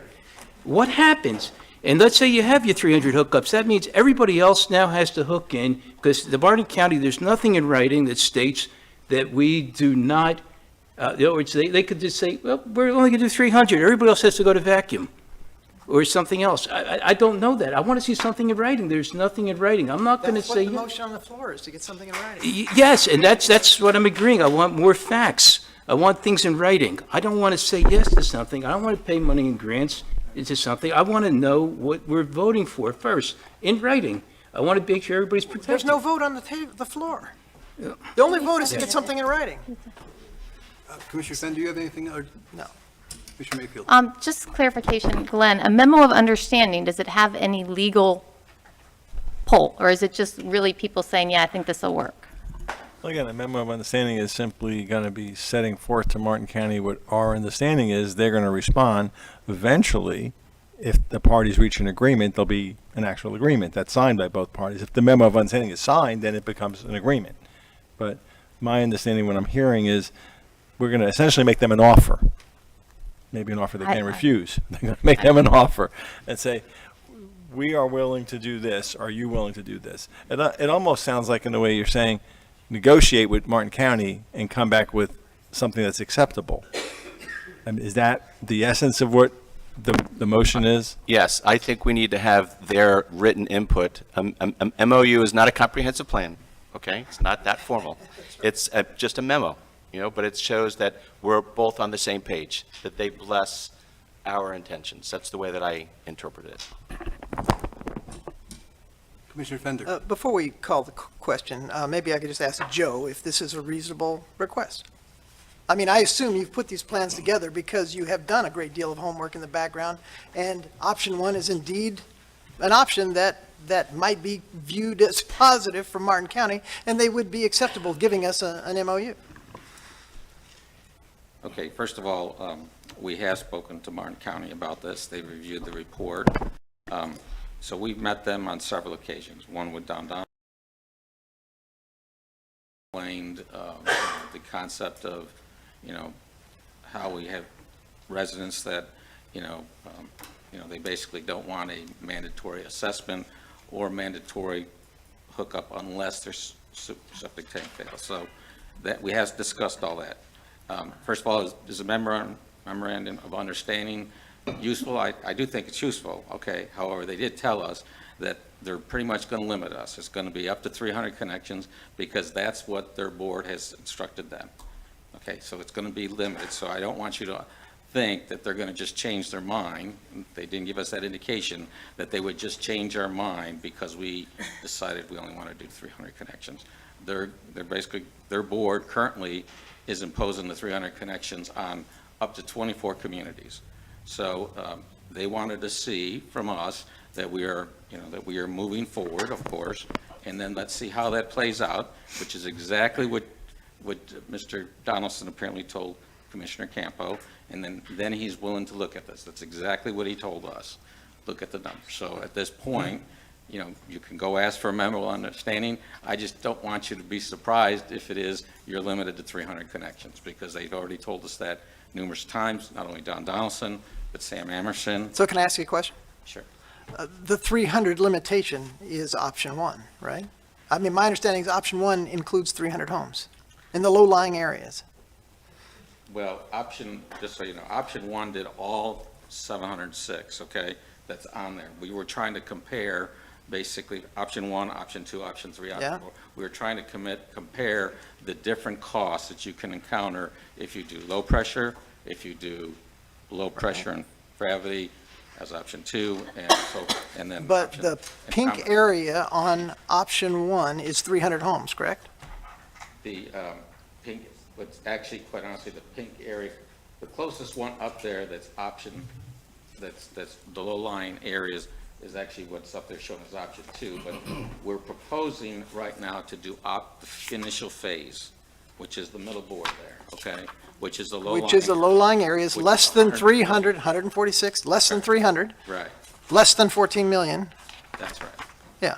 And And we theoretically could get an MOU from Martin County to say, we are allowed to do these 146 in the low-lying areas, which is, as Art articulated, is our concern, right? That's correct, and that's essentially what we heard from Sam Emerson and what we heard from Don Donaldson. And let's just play forward for a little bit. We'll get, let's say we get that done, the 146, not the 300. We may grow to 300 in the future. Someday, 10 years from now, we may want to add on to the 300, and we'll go back to Martin County and say, hey, this is working pretty well. Can we extend our infrastructure to the additional 706? That's exactly what I was thinking we were going to. how That's we're gonna what I was proceed. thinking we were going to do too. And so the MOU for less than 300 would be less expensive, and it would solve some of our clean water issues that we were discussing. Doesn't affect the people up on River Road because they don't have infrastructure within 50 feet of their homes, and they're not going to be impacted by a lack of septic to sewer, a lack of septic system, right? Okay. Mr. Daniels. Just to clarify, we're looking at option one, phase one, which was the 148 hookups. If your direction's going to be to staff to go get an MOU from the county, I would rather, instead of going piecemeal, they've already authorized 300 connections. So I'd rather go, and what they've got on the table for Sewalls Point at this juncture is 300. Whether I still stand by the recommendation that I have here is the 148 in the low-lying area, but I just would rather not have to keep going back for MOUs. They've already agreed to 300. I'd like to do that if that's acceptable to you all. It's your direction, which you give me, but I'm just throwing that out. I keep wondering a little bit here, what's the point of an MOU when it's obviously that their policy is hook up up to 300 homes? It makes Commissioner Campo happy. That works for me. And it also makes it in writing so that people see transparency on what we're voting on, because we really actually don't have something specific to vote on, right? I wonder if is that Joe, do you happen to know if that's a written policy they have? Because if they have a written policy, we could certainly just look at that, but if they don't have a written policy, but I mean, we've talked about this, and we talked about it over the last couple of years when we've talked to them, and they've always said 300, 300, 300. I've not seen a written policy. Okay. That's the direction they were given by their board. By the board, okay. By their board, that's what they told us. Okay, so we asked for a memorandum of understanding, all we're going to get is the same thing. Seems pretty simple though, right? It seems like, why bother? Just for transparency, just to slow down the vote, to make sure that we're dotting our i's, crossing our t's, and we're not voting on something we don't fully understand. I mean, I understand where you're at, but I don't think it's an unreasonable request. Okay, Commissioner Mayfield? Yeah, I think that was before, but I do want to clarify this whole memo of understanding vote. I agree with the mayor, because this has been the discussion over years, is that it was 300.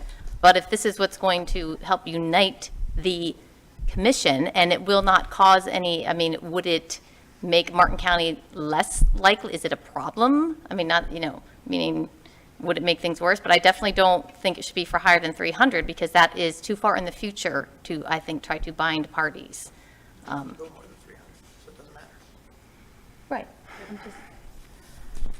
I think that was it. I mean, the worst-case scenario is the MOU does not come back as clearly as it's been articulated, and then we would be protected, right? We would want to know that, okay, they're not going to approve this. I think they will, and I think the MOU is going to be Just a point of clarification, we still have, the idea this evening was to vote on the, as far as I understood, the option 1, phase 1, contingent upon grant funding availability, because, that was the original thing on the agenda, so that we could coincide it with the project phase 3, the road We haven't project. talked about that yet. We can still Right. do that. Okay, I don't want, since this is just somewhat ceremonial in my opinion, because we already have that approval, I don't want that to be a delay in Well, that vote. what if that MOU came back tomorrow?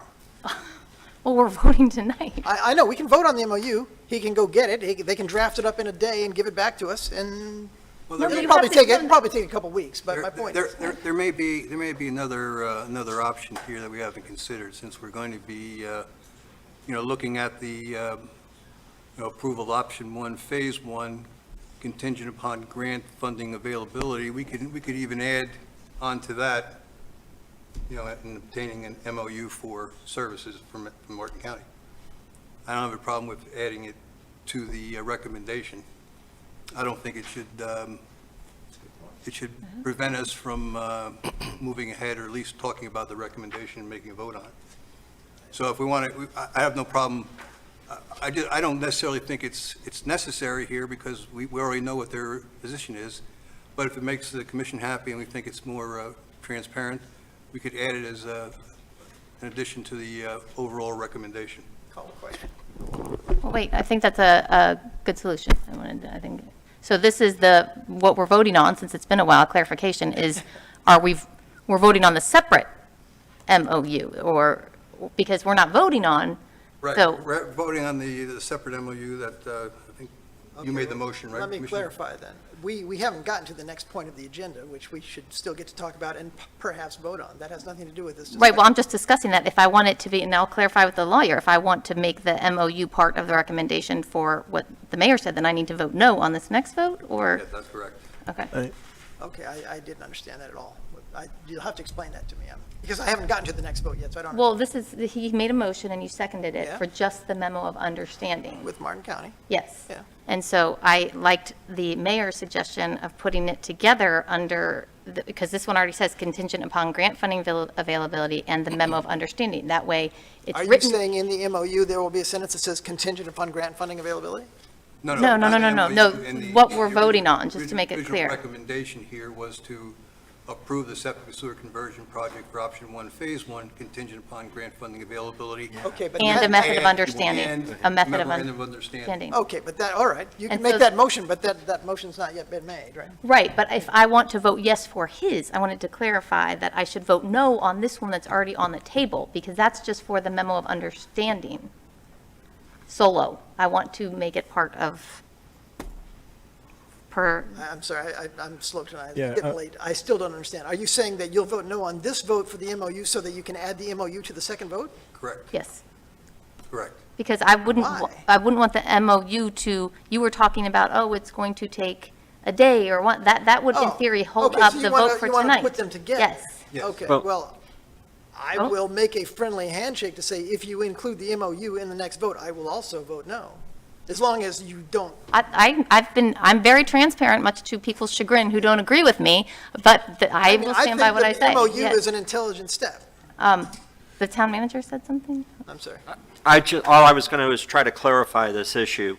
This is the MOU. The only thing that I asked is just for the direction to do their full allotment of what they've given us if we're going to go through the MOU. And then what I'm hearing is we still have the discussion on the overall, are we going to do Why phase wouldn't one? we? But in phase one, I think the mayor brought up you know, we can put the MOU as part of that. So everything can still progress in a time frame. And if we don't get the MOU, then we don't move ahead. That's right. And if we don't get the grant funding, we don't move ahead. But I think just to Well, get this thing moving Then, forward point and of order, fitting within. Can I ask for a friendly amendment to the motion on the table to include there's no reason to separate these, and there's no reason to vote down your motion if indeed the motion changes to say we will not move forward with option one if we do not get the MOU. If the MOU is not favorable, I guess. Do you understand what I'm saying? Let's try it. Okay. I'm saying you have a motion on the table, which is we need an MOU. And I'm asking for a friendly amendment to modify your motion to state that we will also include in your motion the adoption of option one contingent upon a favorable result of your MOU motion. Yeah, I'd kind of like to keep them separate because I'm a little confused with all that. I just thought it was a Then pretty. I have to vote no if you do that. Well, that's, okay, well, I mean, you could retract your second. Okay. If you wanted to do that. The MOU is basically to make sure that the service provider is going to connect to our pipes when we have these Absolutely. different scenarios. That has That's to really all. happen And you know, regardless. it could be,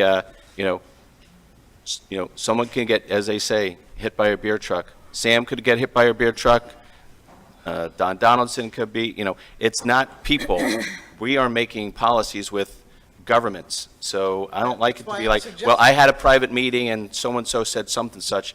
That's not good when I'm spending the public's money. So I would like to have the two formal governmental entities bless the study and the plan that we've got.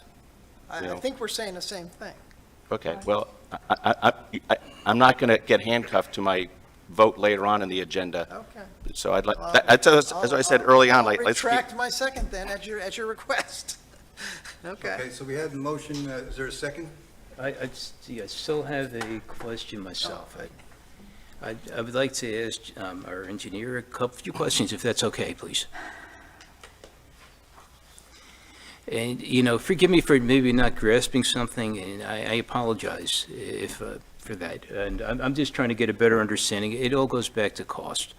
And these are concerns that have been brought up by our residents that are pro-sewer, anti-sewer on both ends.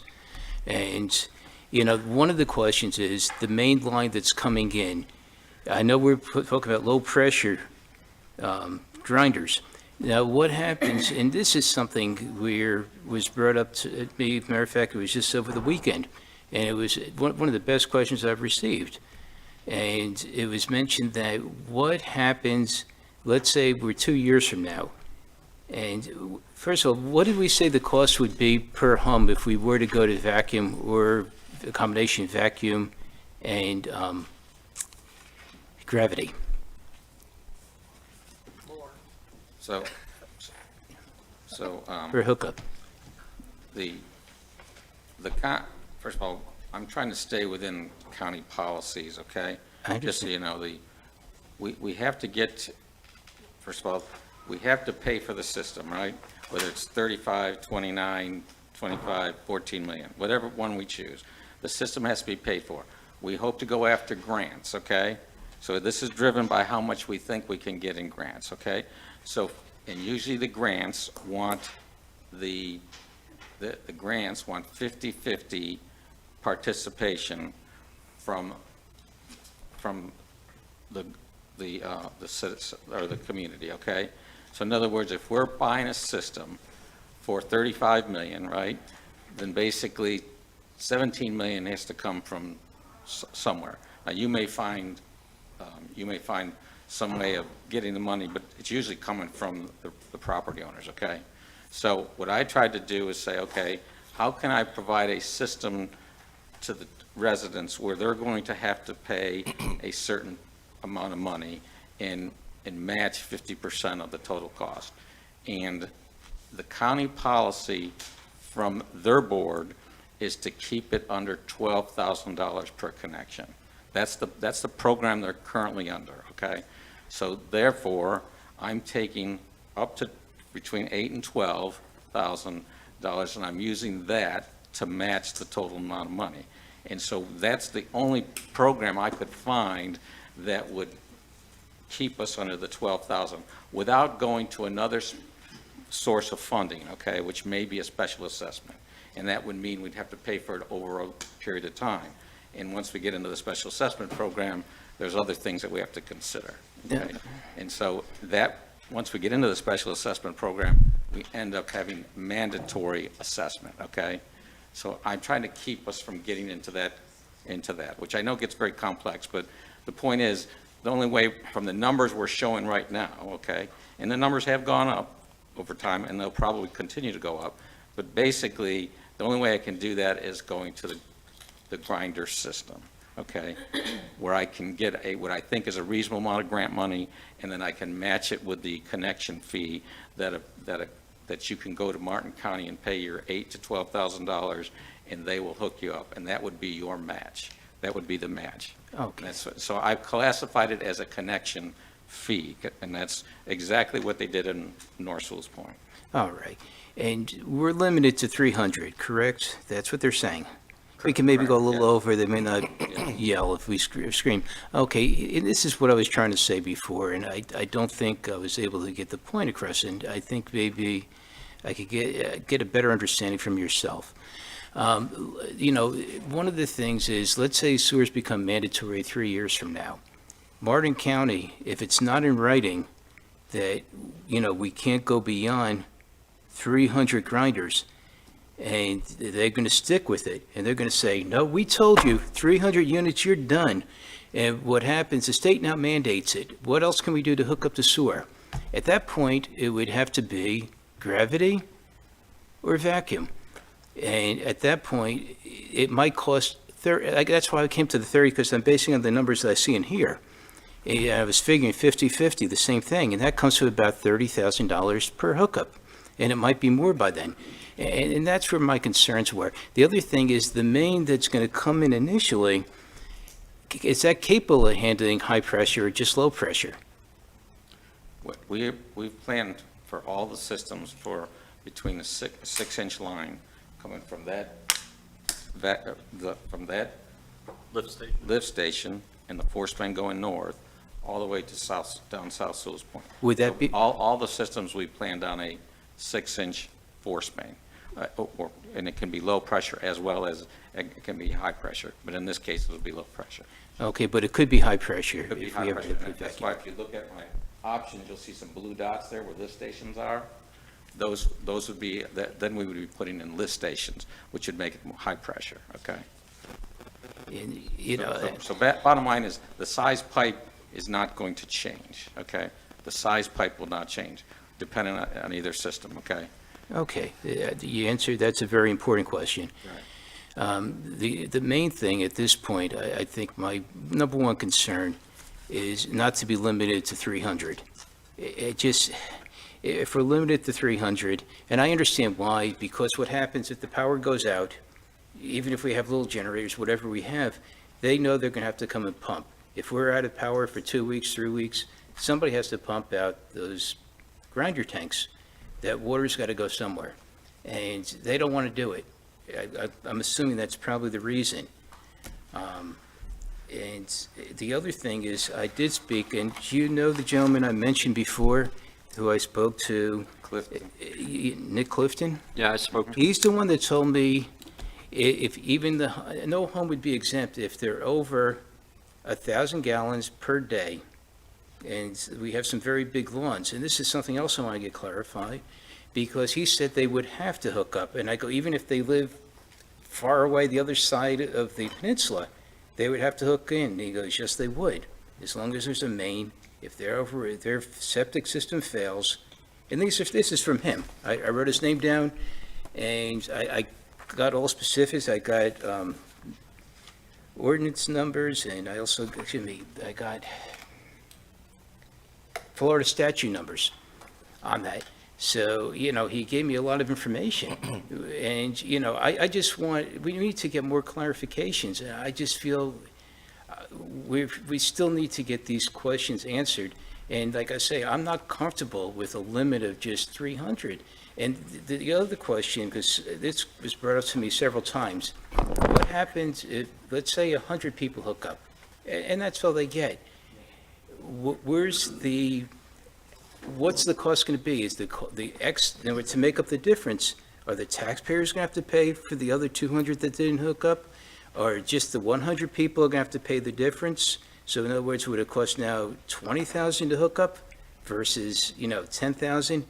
Because a lot less people hooked up? How would that work, Joe? Well, first of all, we're not going to build any of the main lines out there. The main lines, not the ones going from the house to the line in the street, okay? We're not going to put any of those in. The intent here is to use grant funds to put those lines in. That's exactly what we did in North Sewalls Point, okay? We obtained grant funds for installing those lines, okay? So that's the first thing. We're not going to be putting lines out there unless we have grant funds to pay for them. That's what my intention has been in the program, okay? Once those lines get out there, in the main lines, okay, then sewer is available to the house. And I'm just reciting what we were doing in North Sewalls Point, okay? So this is nothing different. And basically then, county writes a letter, says sewers are available. And just so y'all know, we're not doing any lines out there without an interlocal agreement with Martin County Utilities. We had to do it in North Sewalls Point. We have to do it here. You can call it an MOU, you can call it. Well, interlocal is more formal. I was asking for a less formal, Yeah. easier to go about it, and we got bogged down. Yeah. But I don't know that you answered the question that Dave asked you. If we have some hooked up and there's a state mandate later on, and the county says 300 is our limit, and we still have to get the 400, how do we get there? It's by, I think in all of your stuff, it says it's by using the vacuum. So what would happen then? How would we finish that up if we were limited to the 300 grinders? Okay, so just so you know, there's a reason I did option 1 and option 2. Option 2 is to put gravity mains out there, or use the gravity mains we already have and rehabilitate them, okay? So if you look at that map there, we have gravity mains in areas that are currently gravity mains out there that need to be rehabilitated. So that's why I'm telling you. That's the option 2. Option 2. It's low pressure and gravity. Right. So everything that you see in the peach color, okay, whatever color you want to call that, okay? Pink color, peach color, whatever. Basically, that's going to be where low pressure force mains are going to be on the second map, okay?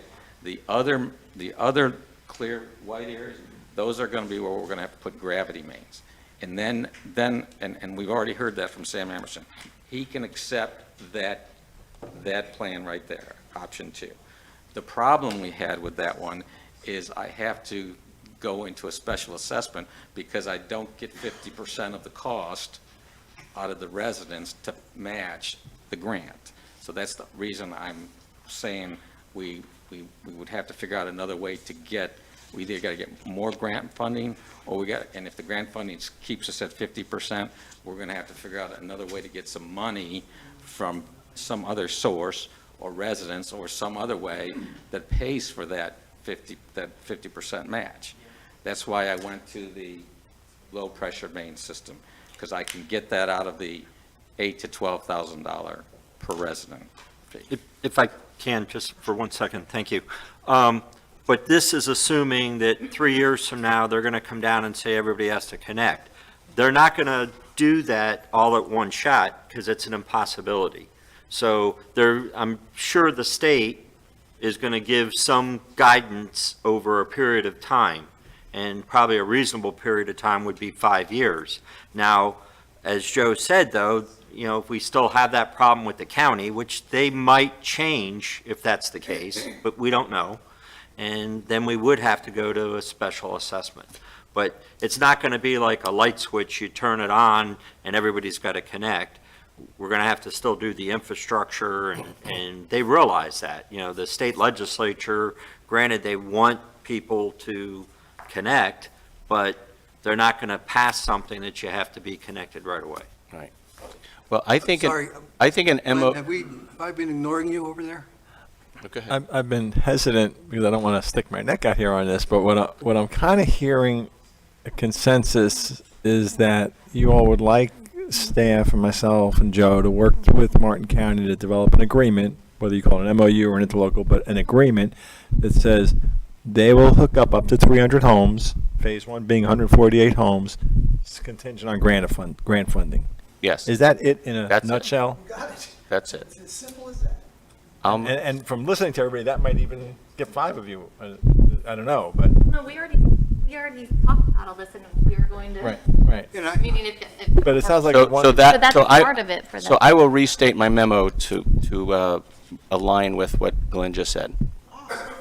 Okay? I'll second it. Okay. Oh, wait, so, okay, this is crazy, because we just went one way, then we went back. So what is the vote now that's different than what So we my, talked? so my understanding is that you're directing staff to negotiate with Martin County to develop an agreement. Right. Whatever phrase you put on it. They'll hook up to 300 homes. Mm-hmm. On this phase one probably being 148, contingent on grant funding. Right. But I just wanted to clarify, and I talked to the mayor about that does not hold up for. well, I think if you're going to approve that, then you, Might as well put there's it no, to, you can't ask them for an agreement unless you've committed to doing it. right. You don't have to sign the agreement. Oh, come on, Frank, we're not wasting our time I with this, know, are but we? when you get the agreement in front of you, and you can see it in black and white what you're getting, then you'll have something to vote on, which is what I hear people concerned about. Exactly. I feel like, Yes. I think that Commissioner Campo and Vice Mayor Kurzman, who are more anti-sewer at this point, want to separate out the memo of understanding. And the ones of us that are more pro-sewer at this point are saying, let's just group it all together. My concern is that why would we separate it out when it's all, except to kind of slow it down? And that's what I'm concerned about. I don't want to You can't slow move it. forward without an agreement. That's in the motion that the mayor discussed, that we were going to, you That's the will not. motion he just made, I heard. No, it's two. That they're it's- two it's- separate it's motions, two which separate means, motions. oh, no, we have to do the memo of understanding separately, whereas if this is all one motion, that means, That's not what. yes, that is what he said. I thought he said he was gonna develop an agreement. Right, but that is for the vote that you rescinded you seconded it, then you rescinded it, and now you've seconded it again. And the town manager summed it up nicely, because I am concerned, because we have the phase 3 Am I happening. misinterpreting his motion? He wants to do it separate, I believe, in an effort to slow it down. And I want to make sure we don't slow it down. What did you hear about separate? I think that's a wrong accusation. I think it's unfair. Okay. And I think that that's not the spirit that I've been operating Okay. since I've been on the commission. And I think that Glenn's trying to broker something that I think is genuine. Listen, And- as long as it won't slow, if he can assure Well, me. This is a big project. It is. And we're in the process of getting these grants. Nothing's slowing that down for you, okay? So why wouldn't you put it into one motion? The same way that you I don't. thought he just did. No, he's separating them out, and that's why I want to know, why do you want to separate it if it's all the same ending? Because I don't think that, I think you're trying to lock me in to 2 votes when I like to have them all separated, okay? What is the second vote? I don't understand your second. The second vote will be actually the initial recommendation here. And I think the question I have to ask here is, if you want to go ahead with some kind of a interlocal agreement or an MOU, that's fine. Is that a series event as far as you're concerned to the recommendation, or can it be done in parallel? I'm sorry, is it a series? A series event, That's what I'm asking. as opposed to the parallel event. In other words, How are can we you? vote on it if we don't have an agreement? You can Because it's already make policy. contingent upon, it's already their policy, and we make And it we would make it contingent upon the contingent. agreement. I just want to say one thing. This isn't about slowing things down or anything. It's more fiscal responsibility. I want to know exactly what I'm voting for. That's all it is. It's about money. Right. I want to make sure, I'm not trying to be negative or anything.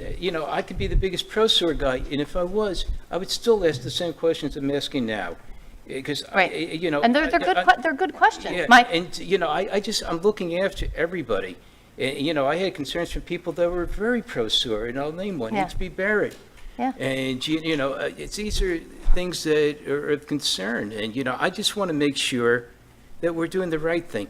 And, you got to look at the whole picture. Can you picture, we have like some 80-year-old ladies out there, can you picture them taking a generator out of their house, storing it out of the garage, hooking it up with, I'm just giving you some Yeah. examples, but, that's one thing. The other thing is, the money, like I say, I'm not trying to be gloomy to them, even if it's 6 years from now, 7 years from now, and let's say they make the law 2 years from now, and you have all that time, but they're not allowing anybody else to hook up to the grinders. And they're going to say you have to use a combination of everything else. And these people have to help with, I'm just throwing, I don't care if it's 25,000, How is 30. that relevant if It the is- state decides they want to do something in 4 years and make everybody connect? Why is that relevant to what we're looking at today? It is, and I'll explain why. I want to see the whole town. If we're going to do old grinders, and I want it to be open to all 904 residents. I don't want to see a limit on it. I want to see, well, there is 300. Well, That's, today, you can't do it all at once anyway. You can't. no, but I want to make sure everybody has that same opportunity. I'm just saying, I want everybody to have that same opportunity. I don't want somebody later on in Martin County to say, well, we held it off at 300. We don't want to be responsible for 900 grinders. And if we do, it's going to be too much work, because they're going to have a truck come out, they're going to say, that's going to have to empty out 900 grinders. If we lose power for a few weeks, you have a major hurricane. And so this is where my concerns are. The problem is Martin County will not commit to anything more than 300 right now, period. Doesn't mean that won't change in a couple of years, or if there's a mandate that everybody has to hook up to sewer, they'll change. You're not going to get them to say anything more than 300 right now. I just can't in good conscience commit to any type of money without having the whole equation in front of me, and it's not. 300 is not going to be there. So, Commissioner can I Fender. try to tie this up in a vote? And a To vote. your point, why do you have to vote on it today? Why can't you vote on the vote you seem to be concerned about in the next meeting after we have the MOU or interlocal or whatever we have? Because I was under the impression from staff and from the engineer that because we are relying on grant money also for phase 3, which we haven't started for a long time, that we need to get started pronto in an effort to save money. And because I believe in infrastructure, we want to start septic to sewer should we approve this at the same time. This is our last meeting in December. We don't have another one until the beginning of January. So I'm okay with the memo of understanding for 300. That's totally fine. I do not want the bureaucracy of town meetings and advertising and all the things that hold us up, because we're going to do this memo of understanding first to hold us up starting at the same time so we can save people money and get the grants. But Would you agree that if we are in negotiation to draft a memo of understanding for how long it takes, or an interlocal agreement, that the fact that that is being done and we have these designs would not preclude Chloe and Joe from pursuing grants? And you guys can correct me if I'm wrong. I assume you're out there right now getting grants, and nothing we do today or 2 weeks from now would slow that grant process down. I don't understand, that's why I was asking Commissioner Campo, why the insistence on, if it's contingent upon the MOU, It has to be contingent. well, then why, it's the same reason he's asking me why I want to put it together. I'm asking, why does he want it separate? If the one that's singular is contingent upon the MOU, meaning the vote for that sewer won't happen unless the MOU happens for everybody to see, why does it have, why can't we make it one vote? If that's the thing that's going to change, you're asking me why, and I'm asking you why, so we're kind of, Because I want to look at the MOU. but it's already inherently available. This is strictly. Yeah, but I'm sorry, I'm probably gonna say something I regret here, but this is just another delaying tactic, James. No, it's- Yes, absolutely it is. There's no question about it. So we're gonna put it off until we get an MOU, it'll be another month, another 6 weeks, then we're gonna go start at ground zero again. Nonsense. It's absolute nonsense. Well, why don't we put the pipe in anyhow, regardless? At least the pipe's in as the road's ripped up. I'm okay. sorry during the, 8 hours of LPA meetings that I gave you the impression that I just want to delay things after what we just got done passing. I'm sorry that that's your impression. It's not worth it. It's not worth it. You don't want to do an MOU. You want to wait afterwards and just cross your fingers. No, that's not it. No, that's not it. I'm really am. It's trying- not- That's not what I anybody- really am trying to That's facilitate. not what anybody said here. All we're saying It's is. contingent, let's put- definition of let's do a recommendation contingent. For the rest of it. That's all. Not going to eliminate it. My concern is, as I'm saying to, because you seem to be the one who is more in the middle, I agree with the memo of understanding. Let's put it out there. Contingent means it won't happen unless that memo, that's what you would be voting on if they were all together.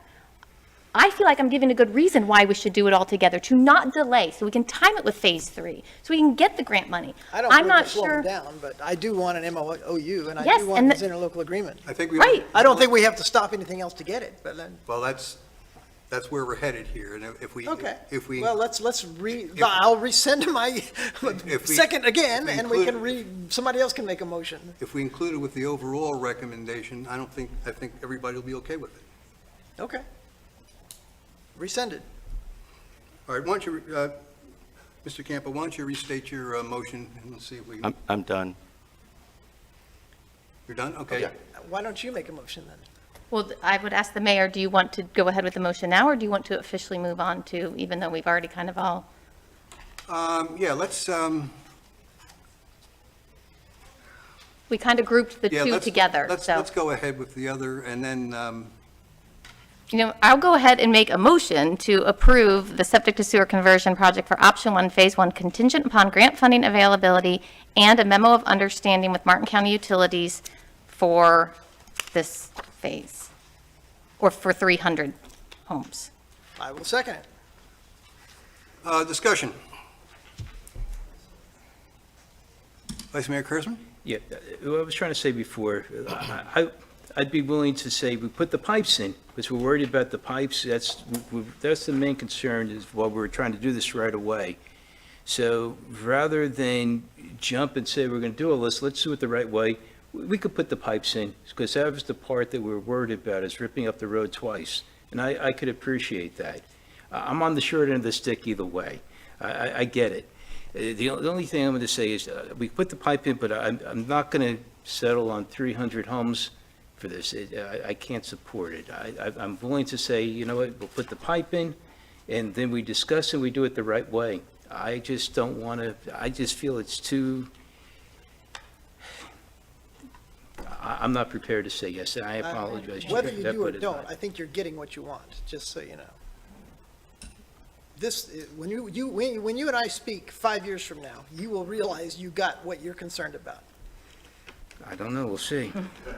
Commissioner Finn, do you have any additional comments? I can't imagine. Okay, I've got a couple of things, kind of a summary. I was thinking a lot about this over the past few days, and I was thinking about what we've been doing overall. We've been evaluating septic to sewer here in Sewalls Point for a long time, and without going into a detailed history, as early as 1974, there were recommendations for a system to remove wastewater and send it to a centralized system for treatment and disposal. It was part of our original comprehensive plan, and more recently, our new comprehensive plan. And a couple of years ago, we did go, in fact, implement the Connect to Protect program from MCU in North Sewalls Point. In the simplest of terms, what's before us today is a continuation of that program. At this time last year, every commissioner up here voted to approve Resolution 897, which expressed our support for septic to sewer conversion. It's time we put our support for the program into action. I think, there seems to be some discussion about, have we really done our due diligence? Geez, Louise, I think we have. Early this year, we requested CapTech to initiate a study into the options. Our requirements were fairly simple. We told Joe, hey, we don't want any mandatory assessments, we don't want any mandatory conversions, and it was critical that the conversion be funded through grants, since our capital budget is insufficient for this large capital project. CapTech did an excellent job of preparing the report, which we've discussed in detail and provided opportunities for the public to comment and ask questions. CapTech's recommendation that we're talking about is for proceeding with option 1, phase 1, which will provide the backbone infrastructure from East Ocean down to almost Pineapple for 148 connections. We currently have several grant applications pending, which, even if partially awarded, will fund this work. The time to act is now. We've done our due diligence. We provide the residents their chance for input. As I said, this is essentially the next step in the process. It's been suggested we delay the vote so as not to embarrass the commission should we not receive any grants.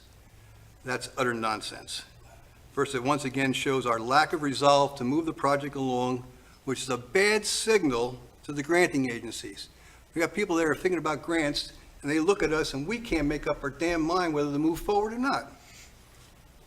It's obviously another attempt to stonewall and delay the project as well. I feel very strongly we need to move this along. It will never be less expensive. As been mentioned before, it does integrate into the Phase 3 stormwater project because we don't want to rip up the road twice. Delaying the project and waiting for the county will certainly result in increased cost and most likely a very large mandatory assessment in the future. So, and just in summary, it's time we stepped up and supported staff's recommendation. It's time we paid more than lip service to supporting septic to sewer. I'm hopeful that we'll all do the thing we know is right and vote yes. You have any further comments? I did, but I don't want to take away from your soliloquy, so I'll hold it until after the. My soliloquy. Okay, could you please call the roll? Sure. Commissioner Fender? Aye. Vice Mayor Kurzman? Nay. Commissioner Campo? Nay. Commissioner Mayfield? Yes. Mayor Tompeck? Yes. You know, one of the other things to mention, and, you know, as we still got some time to do some more planning and get some of these other things organized. One of the things I've asked that, you know, once we hit the grant filling, that we put together a, you know, pretty detailed, well, at least a level 1 schedule with some of the cash flow requirements so that the commission and our residents know how we're going to spend the grant money. I agree. All right. Is that it for the night? No, I guess not. Okay.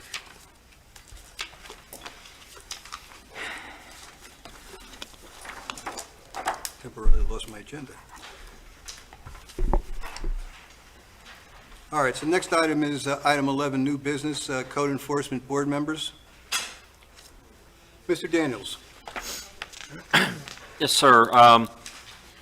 The memo that I put forward are the terms of office that have expired in November.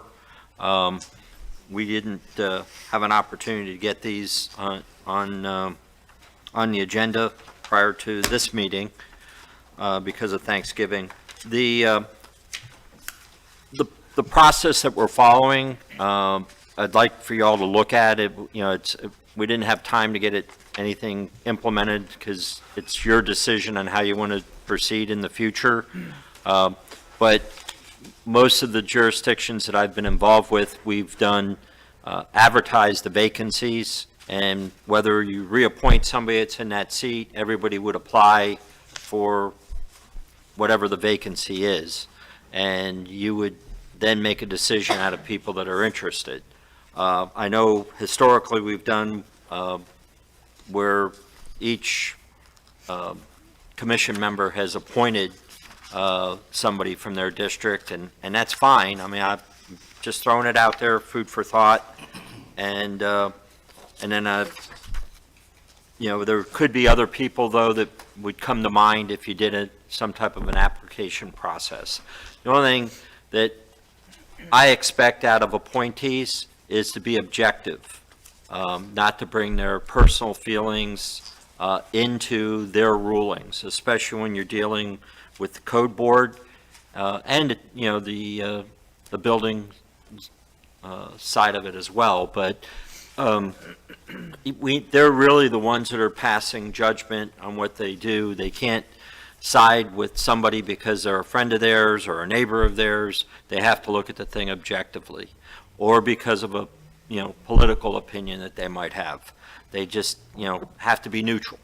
And so that's all that I ask out of your appointments that you make, is that, you know, we're be proud of the job that they do. And I've sat in on both boards in action in the couple months that I've been here, 3 months, 4 months, wherever I'm at now, I've lost track. And I believe that, you know, having citizen involvement is very healthy within an organization and a municipality. So at that, I'll turn it back over to you all. Any questions, comments? Do we want to bring up the other item that Commissioner Fender and Commissioner Campo have mentioned in the past about the LPA? Oh, sure. Is that on the agenda? No, it's not, but we talked about maybe adding it to this. We've got two boards, and I know there's, we could just handle the business on the agenda right now, and that's the Code Enforcement Board. And then we've got the BZA, and then we could fold that into the other conversation. So I've had two appointees. That's the way that the system is set up. Mike Ganthiel, Loretta Hall. One is a Republican, one is a Democrat. They've got good attendance. So I would like to just keep my folks in their seats, and I have no other suggestions, just reappoint them as expiring. And then, I don't know where the three others come from. I think they're Dave's and then Frank. I will certainly approach my two and ask if they want to continue on. One I of think you them's just here. have one that, yeah, just one that's expiring. Look at the front. Yeah. I see it. Okay. And I'll talk to her. Okay. She's sort of nodding. I was just helping you out. My two, I've already spoken to both of them, and they both said yes. And I have Johnny Colson and Eric Haas. Okay, I only have one, and he's not in this listing, so I need to find another one. I still need to find another one. I think they normally coincide with the term of the electeds. Yeah, I think so. Yes. So does that require a motion?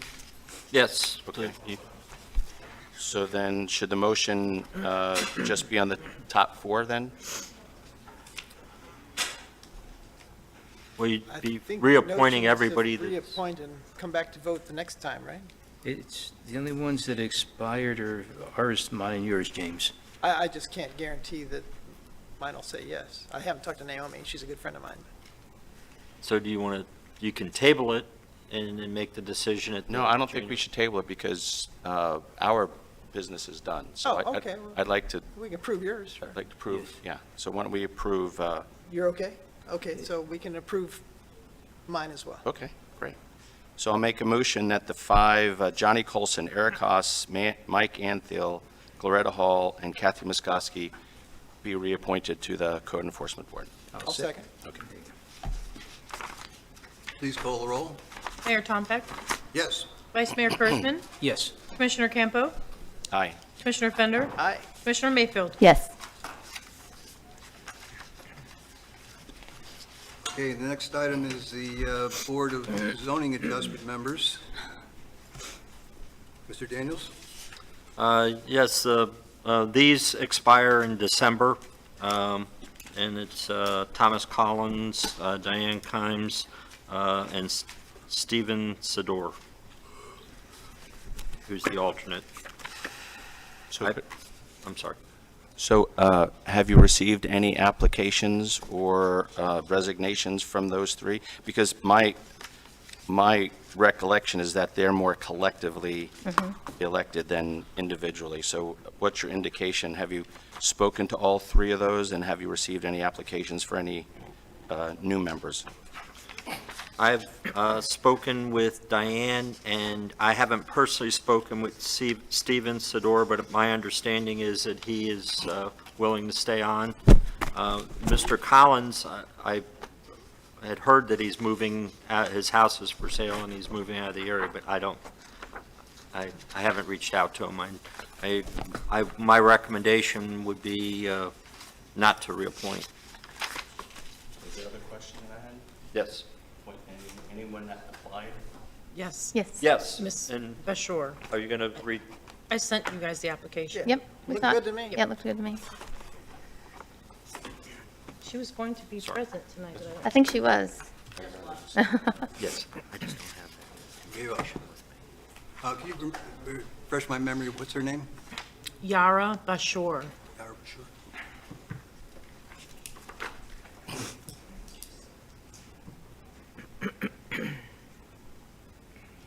Okay, so do we want to recommend her in place of Thomas Collins and then get a motion to approve all three of them? Well, a suggestion that I had was, H.B. Barrett, who has been an alternate and has attended members, has got some seasoning, and he might be a more appropriate person to move up.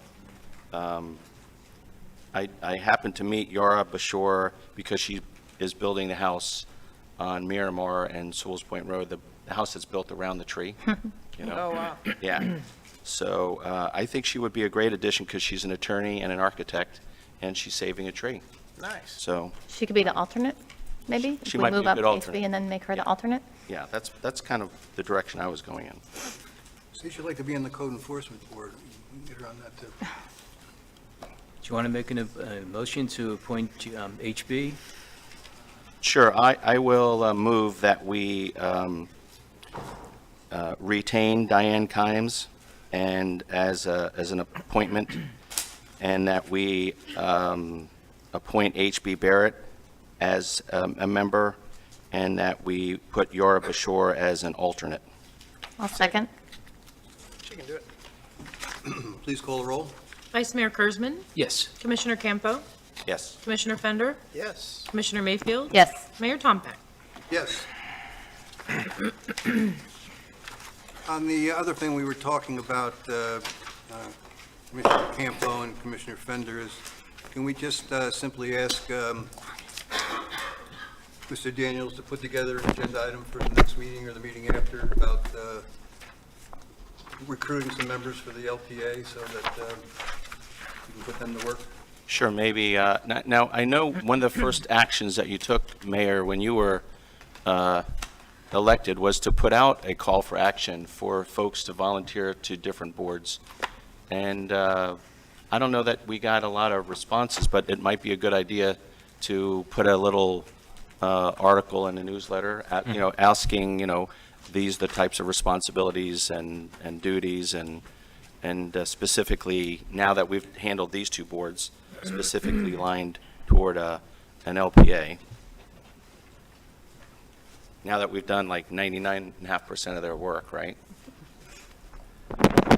Yeah. That sounds good. Okay. So that brings us down to 11C, which is extending Holly Vaff's independent contractor agreement. Finance Director is going to introduce this item, all right? Good evening, Mayor and Commissioners. What I am asking this evening is that you will approve an extension to Holly Vath's contract. We're looking at internal controls for the assurance of basically our fiscal responsibility. Usually within municipalities, when you have a larger municipality, you have, multiple finance staff, and so you have the ability to have segregation of duties, and then the finance director kind of oversees, certain things, and say, for instance, there's higher level journal entries or things that we're having to do. We are almost a one-man shop, and so it is my recommendation, I think, along with the town manager's recommendation, to have that second set of eyes, to just, basically kind of be that person that approves when I'm doing journal entries and stuff. She's looking at things. And it also keeps the auditors happy with us. So hopefully we wouldn't have any negative audit findings in the future. So, and it is currently budgeted through the end of 2023, for the fiscal year 2023. That is one of the things, if I may add, the auditors are looking for those controls and those reviews. So, we do, the checks are signed by the mayor and myself, but just the invoices themselves and the entries that are made into the system. And when we did have a brief meeting with them as they started their preliminary audit, that's one of the things that they were really wanted to make sure that we're resolved to doing. And that's just having somebody else, and that would really be the role that Holly has, or if there's some type of other services we need. But I don't expect that we're going to be spending the same amount of money that's in the agreement right now. There's no discussion about number of hours or anything like that in here, just, No, it's just a blanket amount of money and we figured that out for the whole year. So, as you get into the audit, they might need to interview her directly as to her role and how she approves certain expenditures. So she might have more time that she has to spend with the auditors. When we don't have that going on and we don't have budget amendments that need to be reviewed by a second person, then we would need her services. okay. Commissioner Campbell. When our former finance manager left us in the lurch with very short notice, the first call was to Holly, who immediately jumped into action and picked up without asking any questions with great respect from local communities. And I always appreciated her ability to fill that void. So I would tend to vote for this recommendation. Mr. Fender. I would tend to vote for it as well, but I just want to understand the budget impact and if we have line items that cover this expense and if we're. Yes, funded. it's already included in the budget, but the actual agreement was never proposed and brought forward. So we're just clarifying that issue. And it's a contract above my limit, so I want to share that with you in all transparency. All right. Commissioner Mayfield. Yeah, I would make a motion to approve the contract for Holly Vath to continue contracted services on an as-needed basis, and the town manager has the authority to execute it. I'll second it. That's a well-stated motion. They were- Oh, he helped you. No, he did. Please call the roll. Commissioner Campo? Aye. Commissioner Fender? Aye. Commissioner Mayfield? Yes. Mayor Tompeck? Yes. Vice Mayor Kurzman? Yes. Thank you. That brings us to 11D, Indian River Lagoon Water Quality Restoration Grant. Request approval to apply. Mr. Daniels. Yes, this grant came open. It closes, I believe it's the 13th, is it, of January? January 5th. So we had enough time to get the information to you and that you can take a look at it. Their grants are usually in the $150,000 to $200,000 range. One of the things we were looking at, if you did, well, I guess we are moving forward with at least the Part 1 for septic to sewer, but to help defray that connection charge, if you look at 150,000, you have 150 hookups, we can make it $1,000 cheaper for our residents. It's not going to help us with the main line, sewer line that is going to be installed. That's some of our DEP grants and our resiliency grants. Hopefully, we'll be picking up that expenditure. There is also, which just came out on Friday, I believe it was it Friday? The grant, and that's 319. It's a provision for clean water, and we can go ahead and apply as well under that. The problem is the deadline is December 30th. So we're not going to have a meeting between now and then. So what I was hoping that you would let me do the research on it and investigate it and give me the authority to go ahead and make the application, and then I can come back to you to ratify whatever that decision was at our meeting in January. Because I want to make sure you have an opportunity to look at it before you vote on the actual grant itself. Okay. Can we get are there any comments? If not, can we get a motion to authorize town manager to apply for the IRL Water Quality Restoration Grant? I'll make the motion. I'll second. Please call the roll. Commissioner Fender? Aye. Commissioner Mayfield? Yes. Mayor Tompeck? Yes. Vice Mayor Kurzman? Yes. Commissioner Campo? Okay. And may I just ask for a second vote just on that last part that I advised, this 319 grant that they have available for clean water, just acknowledging the fact that I'm going to investigate it and apply to meet the deadline and bring it back for your ratification. No, this is a separate grant we just found out about. They just posted it on Friday. So it was one that it wasn't on anybody's radar screen, and it's nobody's fault that it didn't get to you ahead of time. We just didn't know about it. And so it's probably some of the funding that the state is freeing up to help with clean water. Who's the granting agency? DEP. DEP? But again, I'm not asking you to vote on the grant itself, but just acknowledging the fact that I'm going to investigate it, and if it looks good, I'm going to apply for it, and then bring it back to you all on January the 10th to ratify if that's what I end up doing. I'll make a motion for the town manager to investigate the new grant and bring it back to us for ratification in January. I'll second it. Yeah, I would just ask that you, once you investigated it, you might notify us a little bit more information. We have nothing. Yeah. And, Right. I don't like to give a blank check and not know, any particulars at the last minute. So would you be able to give us that information before the meeting, like as soon as you do the investigation? Sure. Maybe just an email with description, something Right. like that? Okay. All right. I don't think we Call called the vote. We question. didn't vote yet. Please call the roll. Commissioner Fender? Aye. Commissioner Mayfield? Yes. Vice Mayor Kurzman? Yes. Commissioner Campo? Aye. Mayor Tompick? Yes. Okay, that brings us down to discussion items. 12A, commercial septic to sewer conversion. Schedule and funding, Commissioner Campo. Wasn't on the agenda, so I think the slides are in there. That's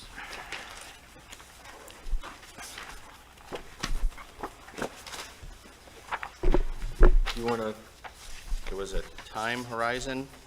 Okay, really, I just wanted to get that information in writing from the town engineer. There's no need for discussion on my end, but I just wanted to get that hard copy, so I'm good. The mayor's not here, but I appreciate this information, so thanks to both of you all for everyone getting it. Grab a gavel. Come on, Dave. This is your chance. You're in, Get up the finally. cameras. We want Dave. At long last. Any comments from the staff? No. Any comments from the commission? Yes. Nope. Go ahead, though. All right.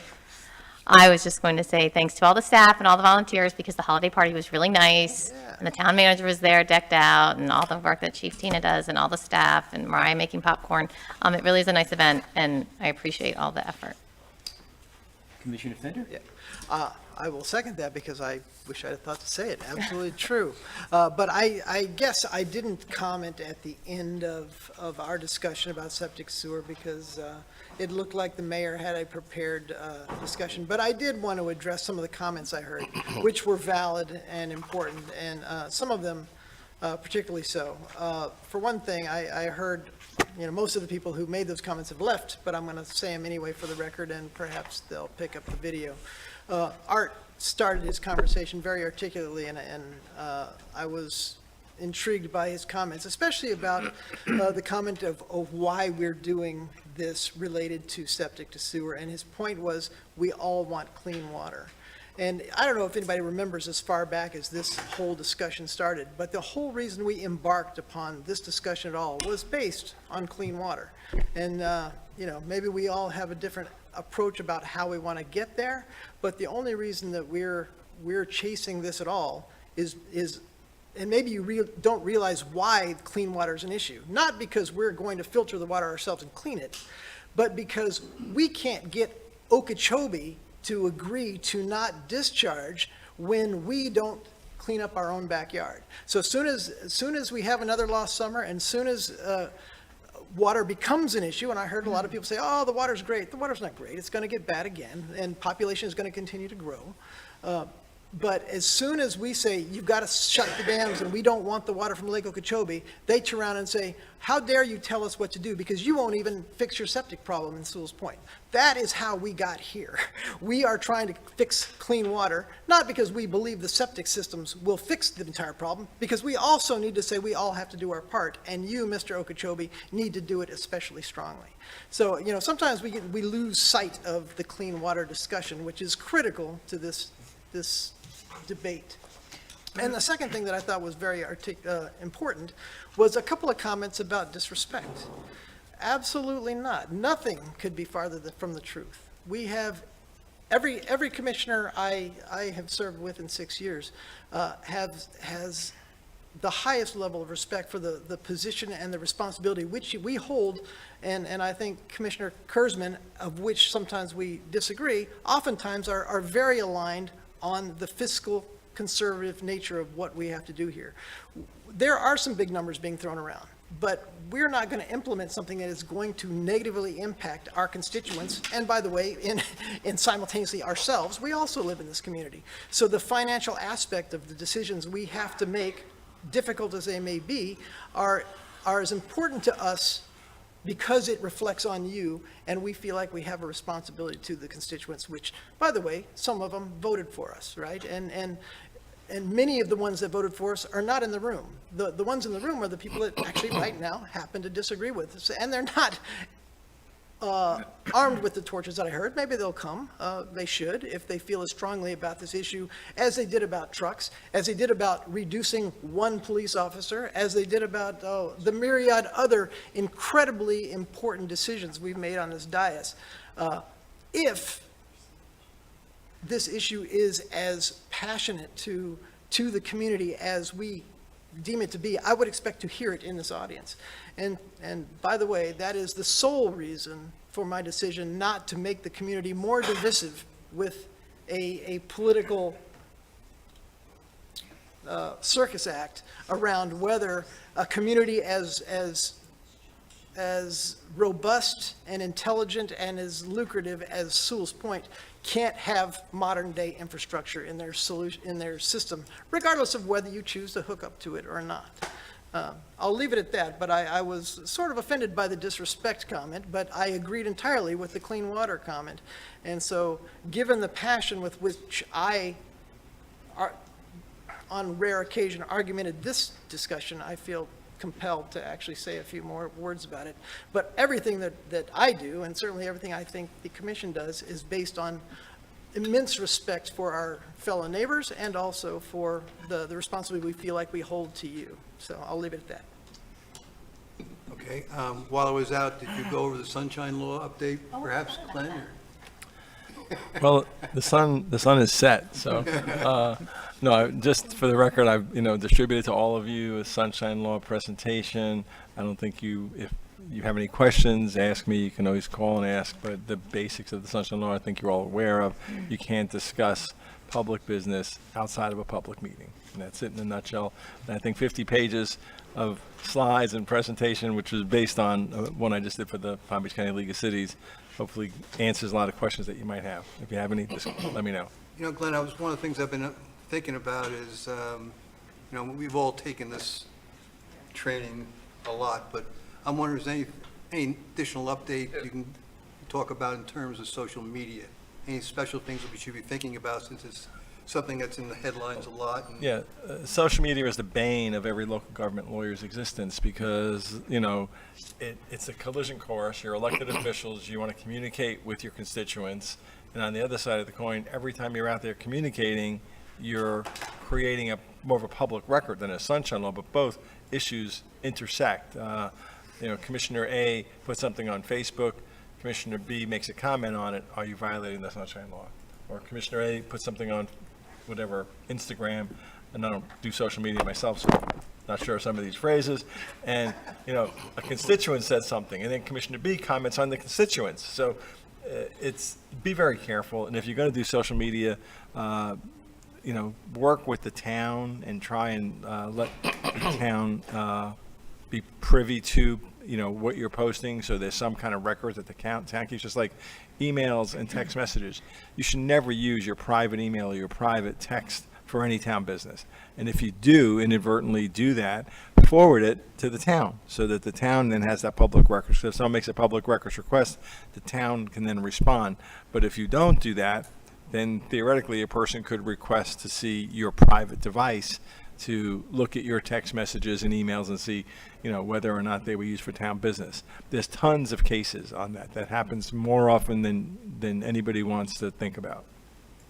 So avoid social media if you can. I realize you really can't, but be very careful with it. Be careful what you post. Try not to post anything dealing with town business, which is hard because you're elected officials in the town. So just be careful. I think if I can just add on to that, and there was a couple cases I read about up in the central part of the state where comments were made in reference to a judicial hearing that was going to be coming up for land use, and I forget what the other case was. And once you give an opinion publicly that you're against something or you're for something, then you could be excused from being able to make that decision. You're supposed to be open-minded, just like I mentioned about our appointees to the boards. Their personal opinions or thoughts shouldn't be publicly known, and so that's the only thing I just wanted to pass along, and you might know of those cases. Bob makes a very good point. We had a situation where a commissioner, and I forget if he was in support or opposed to something, but when he put it out there, and I said, look, do you realize that you may be supporting this, and you might be the third vote for it, but you may have also just recused yourself, conflicted yourself out from voting on it, and therefore the issue that you support may fail. And that kind of struck a chord and said, oh, I better be careful, because especially when it's quasi-judicial, you're voting on variances and things like that. If you put your opinion out there, your position out there, you're at risk of not being allowed to vote and support the position that you want to support. So, but thank you, Bob, for reminding me of that. That's something that, again, happens in real life all the time. Okay, is there any other, I'm sorry, Commissioner Campo? Yeah, the cell phone tower is coming. They've already started boring for it. It's about maybe 30 feet east of the intersection of South River Road and A1A, and it's owned and operated by T-Mobile, and there will only be a T-Mobile antenna on there. So I thought we could say, yeah, it's going to look like trash, but at least you could get better reception. But I don't know how many people are using T-Mobile. Anyone? But I'm sure people will be having comments. There's going to be some traffic constriction, and there's going to be an odd-looking structure at that side of town, and probably in a year they won't notice it. But I think you'll probably be asking a lot of questions. What are they building? Is it going to help me? How do they do it? It's right of way. I mean, that was something that Jack it's not our property, so there's not much we could do about it. So is there any possibility that Verizon or somebody else will add to that tower in the future? My understanding is no, based upon my friends in that business, that it's not the type of tower that will have well, you could go with maybe. You can go with maybe, It's got a shroud that covers everything, all the components, so you won't even see any of the components. Yeah, but I think what he was saying is where there'll be multi-prongs where you could have different providers. Because everything will be inside that shroud. Right. If we were to add somebody, it would be inside that cover. Yeah, But they totally know they're the only one. yeah, they're the only one. Little minions under the cover. Yeah. Move we adjourn? We're adjourned.